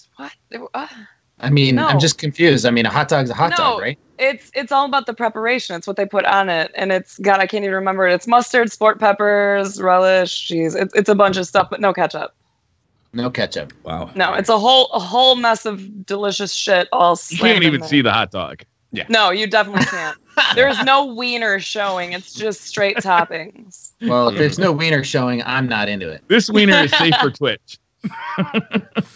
Hugo Rune 79 says, despite the gaming community being relatively young and new, are you surprised / disappointed with the way women are treated by their peers? All the time. Goddamn day. Holy shit! How much time do you have? It's not just a game. It's not just a gaming problem. Like, look at Hollywood right now. It's across the board, right? Yes. I mean, never mind. There is a problem across the board when people in power represent women in a negative way openly and get away with it. Yep. Yes. 100%. Absolutely. And I see it on Twitch from larger streamers. I see it on Twitter. People making these like what they think are subtle jokes towards women, but it's really demeaning. It's really frustrating, and I'm fucking tired of it. Like, there would be so many more women on Twitch, but a lot of women out there are not cool with the idea of being called a slut or a whore or getting rape threats every day that they get online. It's not that fun. It's awful. Yeah, it sounds like a good time to me. I mean, I wish I would. I that's one of the reasons why Snaps. That's one of the reasons why I really don't want my son and wife to be on like the internet playing games. It's just like these. I want them to play with me, but as my son goes off to play on his own, he wants to join other, clans and groups and stuff like that. But if this was Call of Duty, imagine that open mic. I mean, it's Destiny is safe for him to play because he doesn't have to listen to any of that garbage if he doesn't want to. At the beginning of a PUBG match, it's crazy. Oh, Jesus. Oh my gosh. Yeah. Muted that immediately. Yeah. Broccoli says, is Bungie doing a good job communicating with us compared to other game studios? They aren't saying much. Is that part of the problem? Yeah, it's part of the problem. 100%. They definitely need to be more. I mean, you can look at the first week of Trials even as an example of that. How many people were ready to jump straight in, but had no idea that you had to do call to arms first. That's a great example of them not giving information. They really, I feel like there's 4 major departments that never decide on an answer with each other, and then they tell Deej and Cosmo to just figure out something to say without saying anything. And it's really sad because like I think as a community we kind of blame a lot on Deej and Cosmo, and they're just like, what can we tell the community? And most of the time the developers with all these, there's the PvP department or the Crucible department, and there's like executives, and then the PvE and the raid team and all that, and none of them want to talk about anything to the community. It's like it lets us just kind of tear at each other, unfortunately. Yeah. One thing, it hasn't been completely silent as much as we like to think. Oh, there's no communication. Like in the TWAB, TWAB, TWAB this week. Oh, you guys are talking about the TWAB. Yeah. Right. Yeah. No, stop it. Stop it. We got, it was like 2 paragraphs, but we got them saying, hey, we're hearing it, we're reading it. A couple weeks before that, we know they're aware of high caliber rounds and Mida multi-tool. Josh Hammer came into the TWAB and said something about that there. They're time and time again, they have shown that they're listening. They just don't talk. They won't talk because they like to give us something concrete, and we're never going to get used to it because we like to hear shit constantly. Also, at the same time, I don't think we're going to start hearing any communication, like the type of communication that we want to hear, until PC is released. If they were to come out and like blatantly state, okay, yeah, we got problems with in-game, we got problems with this, and this, we're working on solutions for this, it's not going to look too good for people looking to get into PC gaming right now. That's my personal theory. Point. It's my personal theory is we're just not going to hear anything until PC is well and released, like at least 2 to 3 weeks from PC being out. Or maybe like your earlier point, we're not going to hear anything until they have something concrete to tell us, until they've solved any problem that we're presenting. And this game just dropped. Yeah. It's so new still. The problem with that, though, is that they did that in D1, and their solution was they're developing Destiny 2. And it was like a Sahara of communication and content where we were like, what's happening, Bungie? Throw us a bone. We need to know. And then, then we had like a little oasis of the April update to send off Destiny 1, and it was like amazing. We could play all the raids and all that, and the content was back. but they just have to be more aware that we want to know, even if they make a mistake, that we can just be on somewhat of the same page. It doesn't have to be the same page. It can be like the same book at least. But a lot of times as a Destiny player, I feel like I have no clue what's going on with Bungie until suddenly they're like, hey, we got a DLC coming. Oh, we made some changes. I wish that finally. they could safely come out with something and say like, hey, we made a mistake. This is something we fucked up, without being completely torn apart. Mm-hmm. Look at the release of Destiny 2. I mean, we didn't know at all what the end game was going to be. We didn't know how many subclasses there were going to be. We didn't know the structure of how you earn weapons. We didn't know if it was going to be more like an RPG or more like a shooter. We had no idea what like the core gameplay of Destiny 2 was going to be until the game came out after we had played the beta. Yeah. Yeah. Neo Ombre says, if you could only change one thing, sandbox or otherwise, what would it be? Dedicated servers. Only one thing. Only one thing. Just change one thing. What's top on your list? Dedicated servers. I'm just going to jump on and say the exact same thing right there. I would love for there to be... I don't know. I just can't go back to it. It's just like more PvE content with story in it. I mean, you know, more things to progress towards. God, that's such a broad topic. I hate questions. Yeah, like I know. that. I'm trying to think of like one thing, and it's just hard. For me, there's a feel that was in the gunplay in the PC beta that made me think that they had improved the game overall. Like they had fixed something that was wrong with the console beta about the way the guns felt. And then the console version of the game came out and it felt like the console beta, not like the PC beta. And I'm talking with a controller or with a keyboard and mouse. Mm-hmm. And I'd like to see that gun feel come back to Destiny 2 in the console, on the console version, because the game shooting a weapon does not feel in Destiny 2 as good as it felt in Destiny 1, and it feels better on the PC than it does on the console. Or at least it did in the console beta, or the PC beta. Yeah. Brian Main Wall says, do you think with future DLC we may see raid gear and weapons have raid perks? Weapons or mods with perk rolls? Yeah, I hope so. I hope so. It's pretty surprising Raids are fun. It's surprising that all the armor it's just cosmetic essentially. Yeah. It is. It was surprising that there was no, raid specific, anything. Yeah. It's so different from the past stuff. I was like, really? Like this is, that's something that we didn't talk about with the whole token system. Is the reason why tokens are weird, and what's in the place right now is that when you got that piece of gear in D1, you remembered it. We had this whole discussion about how going to the Cryptarch to get your amazing gear was boring, and then they doubled down on it with the tokens, and now the raid gear also has this just kind of like, well, you got some raid gear, and you can get it from Hawthorne also. So the biggest thing that I guess I changed my answer, Briar, for the earlier question. I think that the one thing I would change is for loot to be for there to be special, like more loot, right? When you go to end a strike, there's a loot explosion, right? You're not going to keep all of it, but it looks really cool. It's like Borderlands, like Borderlands, and it's just so disheartening to be doing the raid and then go to a chest in like the transition room, and it's 500 glimmer, right? And you're just filthy tokens. And you get these tokens. I want like loot explosion. I want to be walking around the floor that there was just enemies on, and I fought this epic battle on. I want to walk around and have to pick up all these engrams. If they're going to give me 500 glimmer, I'm being sort of snarky about this, but each glimmer, it should be a 1-to-1 ratio. Like if they're going to do that, those little square blocks, give me 500 blocks. Just go.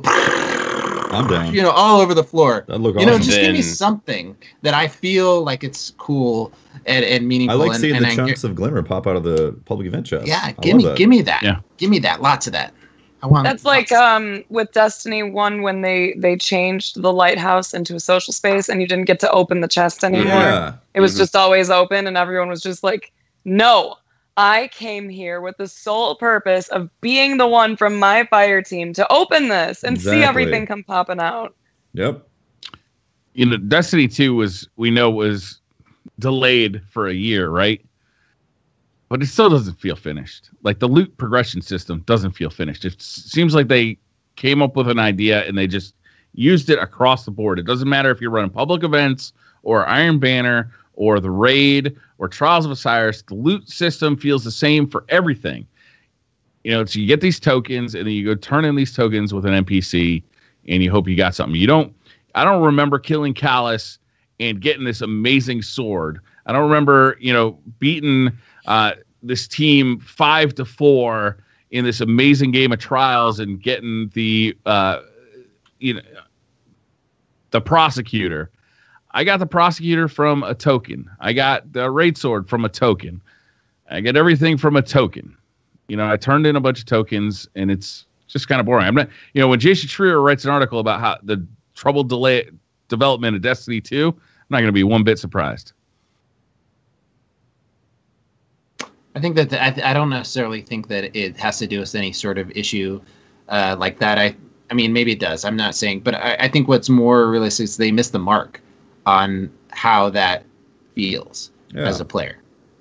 Yeah, I think you're right. You've honed in on there is a whether there was an issue or not is irrelevant. I think that what they gave us is something that doesn't resonate well with the player, even the casual player. I think. I want to see loot when I get it. You want to be rewarded for your loot when the activity completes. Right. And I keep referencing back to strikes because I feel like they're the closest thing that I can see right now in Destiny 2 that has that Borderlands feel. You kill the boss or you don't kill the boss. There's a chest that forms and then it just opens up and shoots stuff out. And I think that should be carried across the game. Yeah, the tokens are a good auxiliary system, right? Like, sure. You keep the token system. You should earn them, yes. But you use it as an auxiliary system. So, like, if I'm going through my second raid or my third raid of the week, I'm still earning credit toward getting more loot because, and I'm helping other players out who haven't been through the raid yet, and I should be rewarded for that. The token system in and of itself isn't a bad system. It just shouldn't be the primary loot delivery system. It doesn't feel satisfying. The token system makes sense for people who have bad RNG, so they can guarantee loot. No, I'm serious. Like, I feel like that's where it was birthed out of. It was like people are getting shafted somehow because numbers end up happening. So let's give them a guaranteed loot drop. But it makes it so boring when you just get it from that vendor. Yeah. I think the token thing is great for planets, like going to planetary locations. Oh, you're completing activities on these planets. Great, you'll eventually be able to turn stuff in, get rewards there. But having it in place for strikes and Crucible and good God, the raid and Iron Banner and Trials, it doesn't feel right. Mean Jerk 5 says, hit the level cap. Shouldn't Iron Banner be an opportunity for players to increase their power level, as was the case in Destiny 1? Iron Banner was intended as an endgame PvP activity. It's disappointing to me that packages only reward 300 item once you've hit the level cap. Yeah, if Iron Banner, in terms of endgame, is very different, for sure. I wish my packages rewarded me at level 300 stuff. That's how I hit level 30 in Vanilla Destiny, was Iron Banner boots. Was it? Oh. Mm-hmm. Yeah, I never got them from the raid. I raided every day on all 3 characters, never got the boots. What if there was a token system in place to guarantee you some loot? Everyone loves tokens.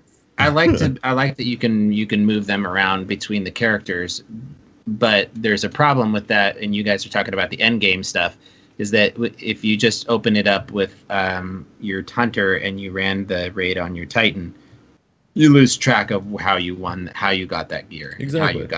The story is lost. Yeah. Going back to the question, it really wouldn't bother me if Iron Banner was a good way of leveling up to 300 or 305. I feel at this point, if you're still struggling between 260 and 300, like it's time for a little help to start pushing you forward a little bit. And Iron Banner is a great way. It's always been a great way of helping you level up a little bit. And I think it's kind of a missed opportunity here. Yeah. Forza says, has anyone actually solo queued against another team of solo queuers? Seems like matchmaking is matchmaking 4 stacks with anyone. Plenty. I have basically all yesterday I played solo queue, and for 9 hours I was getting plenty of teams that were just all solo players. You definitely remember the games more often than not when you go up against a full stack team, though. Yeah, it's super hard. When you do come up against a team, it's really hard to succeed. When they're just running everywhere together and staying it's really like close. A football and team coming at you. Yep, they're just straight nut to butt, ready to kill. Yep. How do you guys feel about the capping right now that's happening in Control? What do you mean?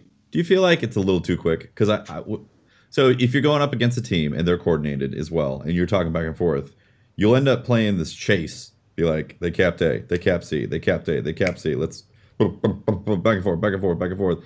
And I feel like we're chasing each other constantly. And if there was just a little bit more time to cap, or maybe actually have like I understand what you are asking then. Yeah. This comes. It feels more like zone control.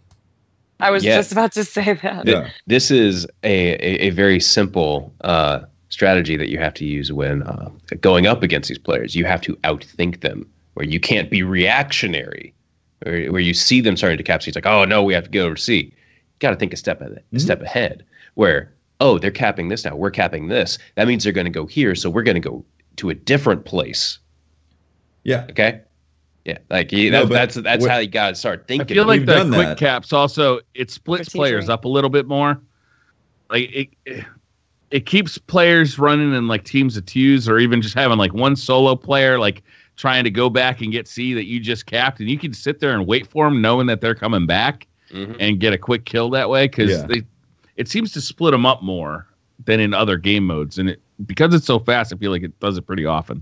Yeah, that's actually what, like we decided to do 2 and 2, essentially holding those caps, and then if that team, if the two just lost it, well, they cap that really quick, and then begins the cycle again of oh, back to this cap, back to that cap. Oh, there was one person, we killed him, we capped that, and now it's back and forth. I don't know. It just seems like it could be a little bit longer. I'm not saying a lot more time, but just enough to not have these weird, like, when it's 2 teams that are very aggressive at the OBGA, they're going back and forth. Yeah, that sounds right. I like back and forth gameplay. Spooky Rakes says, do you guys feel that Bungie is playing it safe in Destiny 2 PvP by not having that one OP gun or loadout like in Destiny 1, and is this bad? Oh, what are you talking about? One OP gun low, Might of Uriels or Might of Last Hope. There you go. There's your OP loadout. Or just use Last Hope.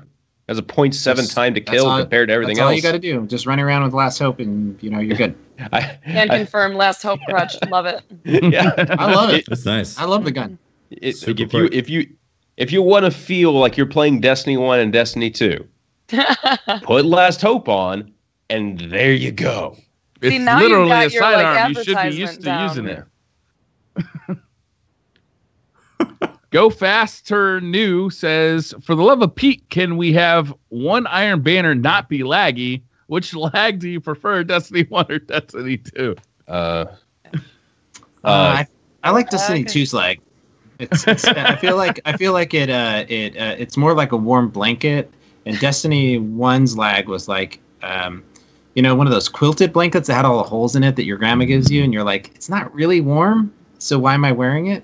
It's like made out of that really crappy rope or something. Right. Like this is itchy. It's like synthetic stuff that's not really doesn't feel good. Itchy.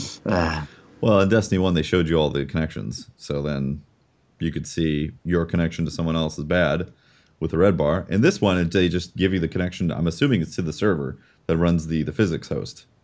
That's what I'm assuming that bar is that you see. Yeah. Yeah.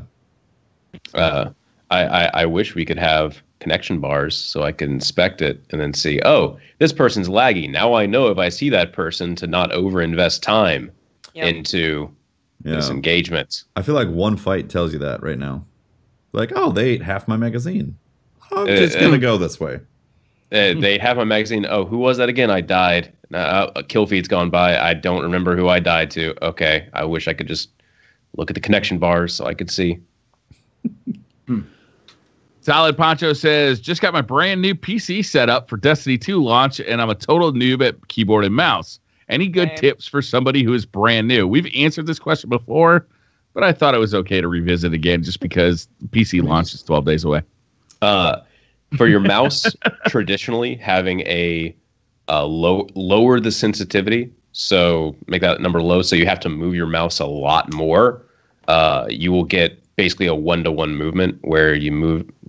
You'll start to get a feel for it where you get like basic pixel perfect movement in the lower you go, and you'll eventually find a comfort zone for it. So you want to use your whole arm to move the mouse, not just your wrist or just your fingers. And get the whole arm, get everything in there. Total body workout to move it, and it's my suggestion. There's actually two schools of thought. There's the wristers and the armors. If you're a wrister, you can develop carpal tunnel, so you do want to watch out about that. I already have that. Yep, that could be bad. As long as you don't tense your hand when you're doing that, though, it can you can actually be like a wrister / armor type of thing. The arming one, I'm not really comfortable with using my whole arm the whole time. I don't know. It feels weird. But yeah, the lower the DPI, definitely better. Like a lot of people say 800 DPI, and then adjust your in-game sensitivity to match whether or not you're a wrister or an armor. But in order to actually just get comfortable with keyboard and mouse, play some PvE games that make sense and are fun, so you have like the desire to keep playing. I'll say this, I've said in the past, I'll say it again. If you jump into PvP right away and you've never played keyboard and mouse, you're going to get discouraged heavily really fast. So they move so fast at you. Yeah, there's a lot of things. Doom would be a good one to get used to a keyboard and mouse. It's going to be a little bit faster than Destiny. So if you get used to Doom, you're gonna feel pretty good in Destiny. But also, it's got a lot of abilities that you can set up to. You can set your controls up to match what you're going to use in Destiny, or you can set your controls up in Destiny to match what you're using in Doom. And then you'll feel pretty comfortable as you get used to. I feel it's usually the left hand that people have problems with. Mouse aiming isn't actually that difficult. It's the left hand getting used to, hitting stuff with your pinky, hitting stuff with all your fingers on the keyboard. So once you map your keyboard up and, you get used to playing a bunch of a game, similar to Destiny, and then play through the campaign in Destiny and, give yourself some time. Don't get frustrated with it. There's also Warframe. It's definitely worthwhile. Warframe just released a big update, brand new, Plains of Eidolon.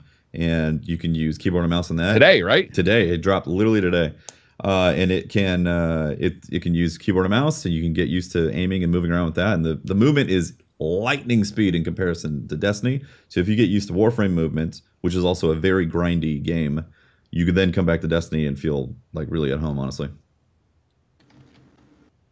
All right, we're running out of time, so we're gonna scroll down to the bottom and get to the silly stuff. No. I'm being beard shamed right now. It's making me a little sad. Yeah, that's. Also, remember, it's really native to play controller on a PC if you want to play Destiny. Yeah, the PC version of Destiny feels awesome on a controller. Arguably better than the PlayStation or Xbox version. Probably what I'm gonna do. Yeah. Joe Arnold says favorite sandwich. Let's hear him. Ruben. Interesting. Egg sandwich. Egg sandwich is your? Egg sandwich is a good one. Mm-hmm. Yeah. I like anything breakfast all the time. Yeah. Oh, wow. You go bagel or English muffin on your egg sandwich? Depends on the day. Sometimes I go with oat nut bread. Sometimes a nice Kaiser roll. Sometimes a croissant. That's decadent. Croissant. A Reuben with Dutch Crunch bread. Wow. Giving the call back to last week. Wow. Go with a. Does a po' boy count? Sure. Oh, for sure. Yeah. I will go with a. That's the one with the soft shell crabs, right? You can be whatever the hell you want on a po' boy. It's literally like the how do I say this? some people's version of like a burrito. You know, it's just like you stack a bunch of stuff in there. Po' boy originally started as the poor boy sandwich down in New Orleans, where it was usually just a really shitty cut of meat on on like a day or two. And this is your favorite baguette. No, that's how it started. It's evolved into something truly it's like artistic. How pizza's delicious now, and it was a poor thing really back then. Yeah. It would get a shrimp po' boy, a soft-shell crab po' boy, a crawfish po' boy. It doesn't matter as long as it's fried food. Generally, They take all the parts, the lips and assholes, and put it in a sandwich. And oh god, yes. Nice. Wow. Fry it up. Give it to you. It's usually at the deli counter, like whatever is like the shavings and stuff when they're making all their cuts of meat. Oh yeah. Just slather it in some gravy and put it on some bread. Yeah, they just fry the shit out of whatever it is and put it in a piece of. Oh, so good. It was nothing appetizing yet. It is delicious, man. It is delicious. I have some Southern poor boys when I used to go down to Texas to visit my grandma. She would just, oh man, Texas barbecue and poor boys. Sounds like something I would enjoy if I was shithoused. Oh yes. Oh yes. I'd probably go with I like these BLTs with eggs and cheese, so it's kind of like a breakfast BLT. It's delicious. I like that. It's one of my favorites, honestly. Yeah. So it's an egg sandwich. Well, yeah, but like BLT is a sandwich also. Yeah. Right? Well, once you put egg and cheese on it, it becomes an egg sandwich. It's an egg sandwich. Bacon, lettuce, and eggs. Yeah, because I put bacon on my egg sandwiches sometimes, but I guess I'm missing the other stuff that you're throwing in there, the lettuce and tomato. I put tomato sometimes. I thought the T stood for turkey. You're just doubling down on meat. Nice. Yeah, no, that's my life. That's not. I really like lobster rolls. Sometimes I do them with butter. Sometimes I do it like the lobster salad, but the lobster roll, that is the best sandwich. Ash Matheson says, who would win, Shaxx or Saladin in a fist fight? I think their trash talking would be the best part about it. It wouldn't even matter who would win. I just want to hear the things they'd say to each other. I don't know. I think Saladin would be like all calm about it, and Shaxx would be all in his face, in the pre-fight, meeting when they're facing each other, and he'd be just like in his face, and he'd just be calmly sitting there. And then when it came down to it, Saladin would just swap the floor with Shaxx. Yeah, I think Saladin's grizzled. Yeah. He's got some. He's not worried about the upstart Shaxx. No, definitely not. Upstart. He's like Shaxx is Conor McGregor, and Saladin's Mayweather. You can't read. You can't read. Oh my god. That like hit my brain slow. Yeah. Same. It's like, you guys okay? I thought it was a good reference. The Rick Moranis says, what would your WWE ring entrance music be? Mine would be Culture Club's Do You Really Want to Hurt Me? Oh my god. Tag team, whoop, there it is. Oh, that's a good one. Entry song into an arena, right? Yeah. God, I don't know. There's a song by Voodoo Glow Skulls that probably one that I would come out to. It's Hoodoo Voodoo Weedoo. I haven't listened to Voodoo Glow Skulls in a while. Yeah, I always pictured like that. It always fired me up before bike racing, but I used to do criteriums, and it got my blood going. So I'd want that. I'd probably something by Beastie Boys. I'm not sure which. It was something by Beastie Boys. Pretty good. Yeah. I don't think Sabotage you can go wrong would be an there. awesome Yeah. Like Sabotage, even like the maybe like Shake My Fantasy that'd be something. Never heard of it. Going. Yeah. Yeah. Witcher 3 themes music. Witcher 3 ODST, yeah. Or OST. So everyone expects me to pick something like metal, something like that. I'd go for the opposite route. I'd aim to confuse everyone. Yes. Stevie Wonder's Isn't She Lovely? Oh, nice. But you have to come out still like equally as aggressive, like running, exactly. not the beat, just like headbanging and shit. Yeah, perfect. I think I'd go with "Don't Stop Me Now" by Queen. Works. Sour Stench Flesh says pizza or pie? Pizza. Why not both? Because you can't have it. The question is or, not and or. I mean, you could technically have both with a Chicago deep dish pizza. All right, we're just not going to listen to Holtz for the rest of this question. Go ahead. Oh. If I had to eat, I would do a pie because you would be able to get a shepherd's pie or a blueberry pie or a. I mean, there's a lot of things in pies. Can I boo his answer for being wrong? It's definitely. Yes. It's right. Boo! Pie. Yes. We always out there encourage knows that boo and shepherd's Coke. pie is better than anything else. No, better than pie. pizza? Shepherd's pie is amazing. Don't at me. I'm not denying that it's not amazing, but you're saying it's better than pizza right now, and I'm just like, can someone check your temperature? Is someone nearby and they can just like all throw I'm a hand on your saying forehead? is that pie is more versatile than pizza. So you go for cherry versatility on food over just if I'm like only gonna have to do, if if I'm only gonna eat one thing for the rest of my life, like that's pie. I want that pie. wasn't specified though. There was no for the rest of your life. Like someone is in front of you with pizza and with pie. Yeah, I'm gonna have pie. Really? I'm gonna have pie. I'm gonna have pie. Disappoint me. Depends on the hour of the day.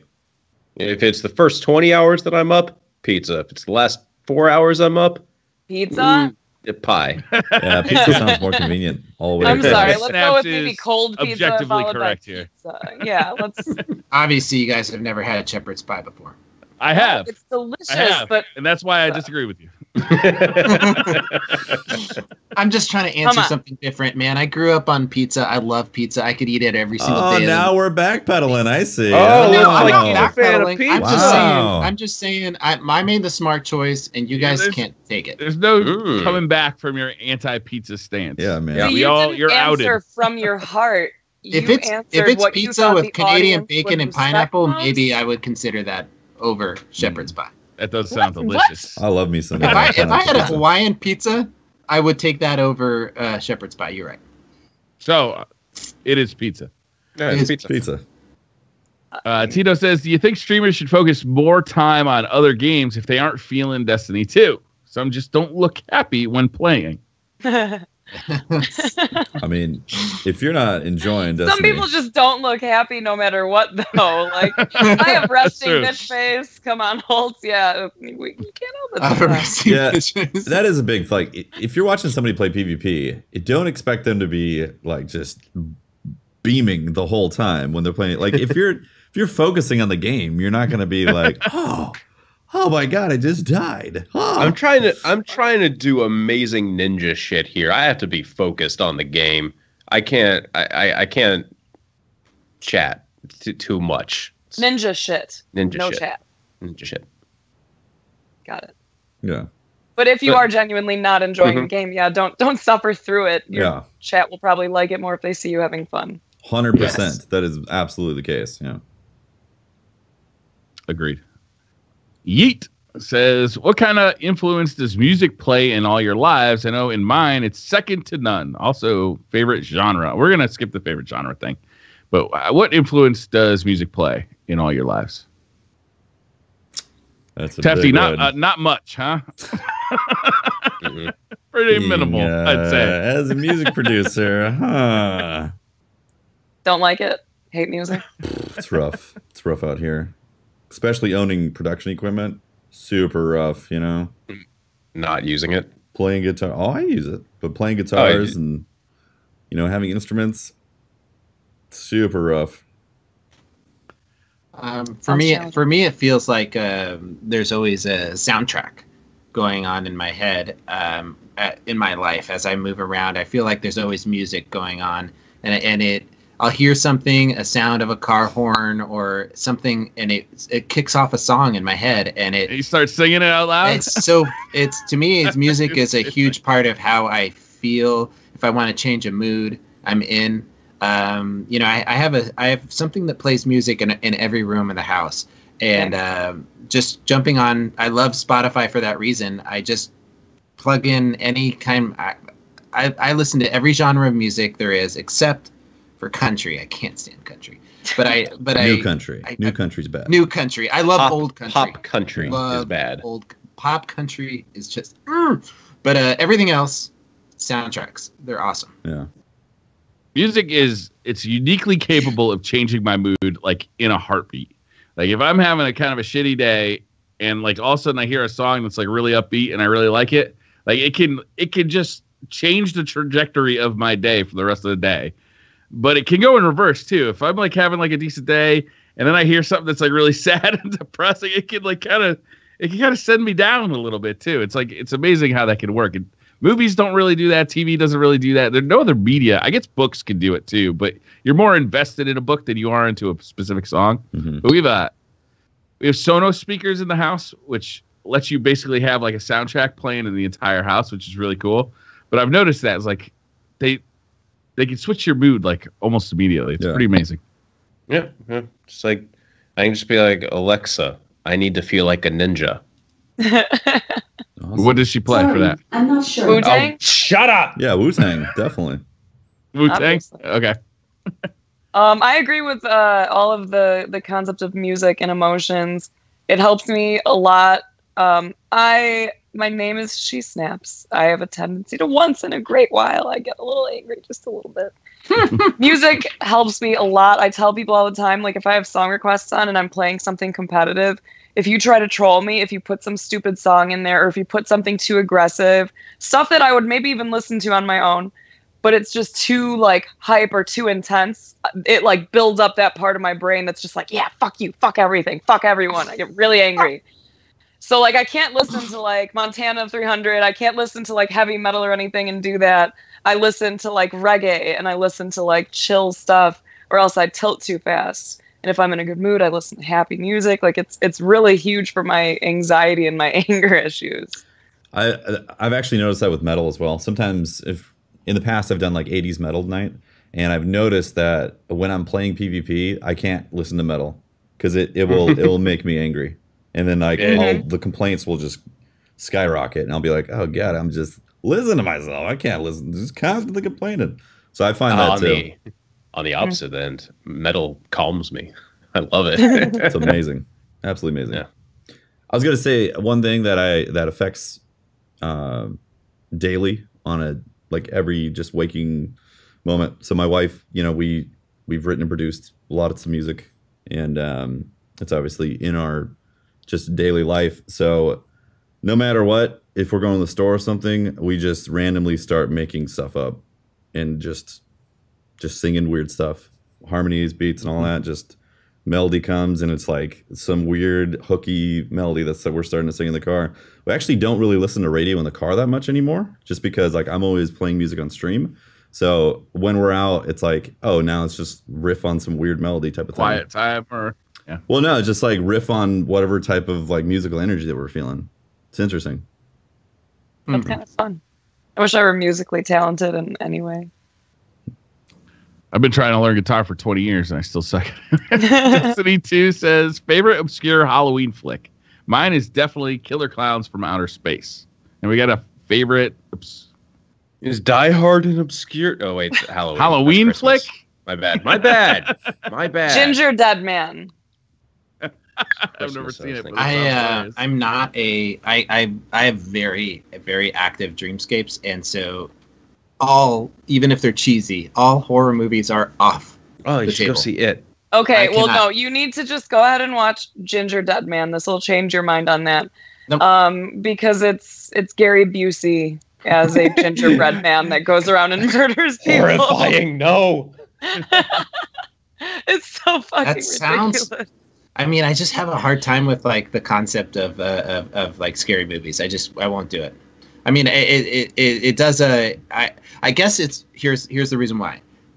In my job, I see enough fucked up people that I don't want to go during my pleasurable time, to my personal time, I want to go to a movie or watch a movie to watch other fucked up people do fucked up things. I wouldn't watch Gary Busey either. Yeah. My favorite one is Tucker and Dale versus Evil, which kind of it flips like it's a comedy. It's not really a horror movie, and it kind of flips like the the two guys that you think are like the inbred like serial killers kind of end up really being the heroes of the movie, and it ends up being it's a really funny movie, and it's really fun to watch. It's a good movie.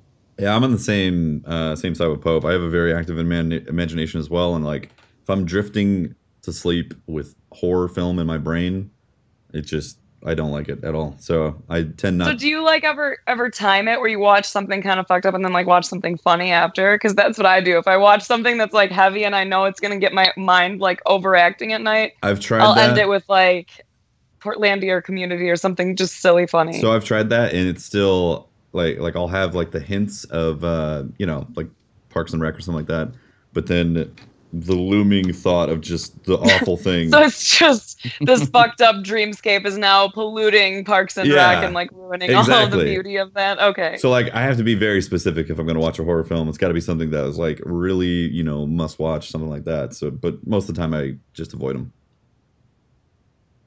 Same. McGee the Beast says, privacy of your own home. Do you prefer to poop fully clothed or almost fully stripped? Is that fully a thing? Clothed? What? Wait, do you strip down to poop? No. I'm confused on the phrase fully clothed. Okay, well obviously it doesn't mean you're pooping in your pants and then just like dropping it into the toilet. Right. Fully clothed meaning like you pull them down a little bit. Okay, got you. Okay. I mean. Okay. Oh my god. No. That image was. I don't think it's something that really comes to mind when I got to use the bathroom. If I gotta go, I'm like, wait, strip down. Yeah, I'm not like 2 years old or something. Do people do that? Like, I heard of people. There were some people. We have a lot of poop discussions. I find lots of things fascinating that I probably shouldn't. But there were some people who told me that they shower every time that they poo. So they basically schedule their poos every morning. They drop their deuce and then hop right in the shower. I mean, if I could manage it, that would be the perfect day every day. But like sometimes it just doesn't happen that way. I'm not going to take a shower every time I got to poop. Yeah, that seems like you honestly don't trust your wiping skills more than anything. If you feel like you got to do a full hose down after taking his shit. That's true, right? Get a bidet and you save more water. To be honest with you, being a hairy guy, I mean, that's the best. A shower usually. So you need like the butt wipes or a bidet. Yeah, you need bidet. Or the baby wipes are my friend. Yeah. Okay, I want to illustrate something for you here. Go get some toothpaste. Get some toothpaste. My gosh. Okay. The hairy butt situation. Get some toothpaste and just put some in your carpet, and then step on it. And now try to clean that shit up with a paper towel. That's more than just a hairy butthole. Yeah, that's some thick hair. But it's still an accurate. Yeah, that's a dense, foresty butthole. It's an accurate representation of why you should probably use a bidet, or why people prefer just showering after, because then it's like perfect. Okay, great. Well, here's another question though. This is something I didn't know was a thing. Stand or seated wiping? Stand. Like where I gotta go, then I gotta like stand up and start like. Wait, that much of a hurry to get out of there? That someone mentioned this to me, and they were like, most people don't know that the other side exists. Most people who stand and wipe don't know that people sit and wipe, and most people who sit are like, why the fuck would I stand? I'm already here sitting. Yeah. Exactly. How do you? I'm not a stand and wiper, so I can't identify with that. Obviously I don't. But I mean, are you fully stood up, Patrick, or are you like half stood up? Look, man. It's like full stand up, and you like bend over a little bit. Isn't that tough to get the angle?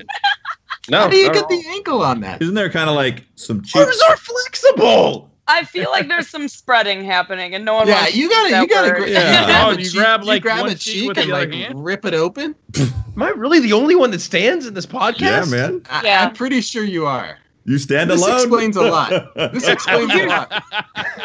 There needs to be a study done on this, or like more analytical people, the ones that are going to stand and wipe. Yep. Yeah. See, I thought that was like baffling too, because I found out that people who stand were like shocked that anyone could sit and wipe. No wonder you want to shower after you wipe. Yeah. Well, is there a correlation with the study? People who shower after and the stand up and wipe? Yeah. Oh my God, we should do some serious poop studies. I don't shower after because, frankly, I'm okay with my cleaning abilities. Let me ask you: how often do you ghost it? Using this so rare. So that's the thing. Standing wipes, you don't get the ghosts. Wait, what? Wait, what? The what? The what? A ghost wipe. You know, when your poop is so clean. Oh, I got you. That when you go to use the toilet paper, there's nothing there. You ghost it. That nutrition though?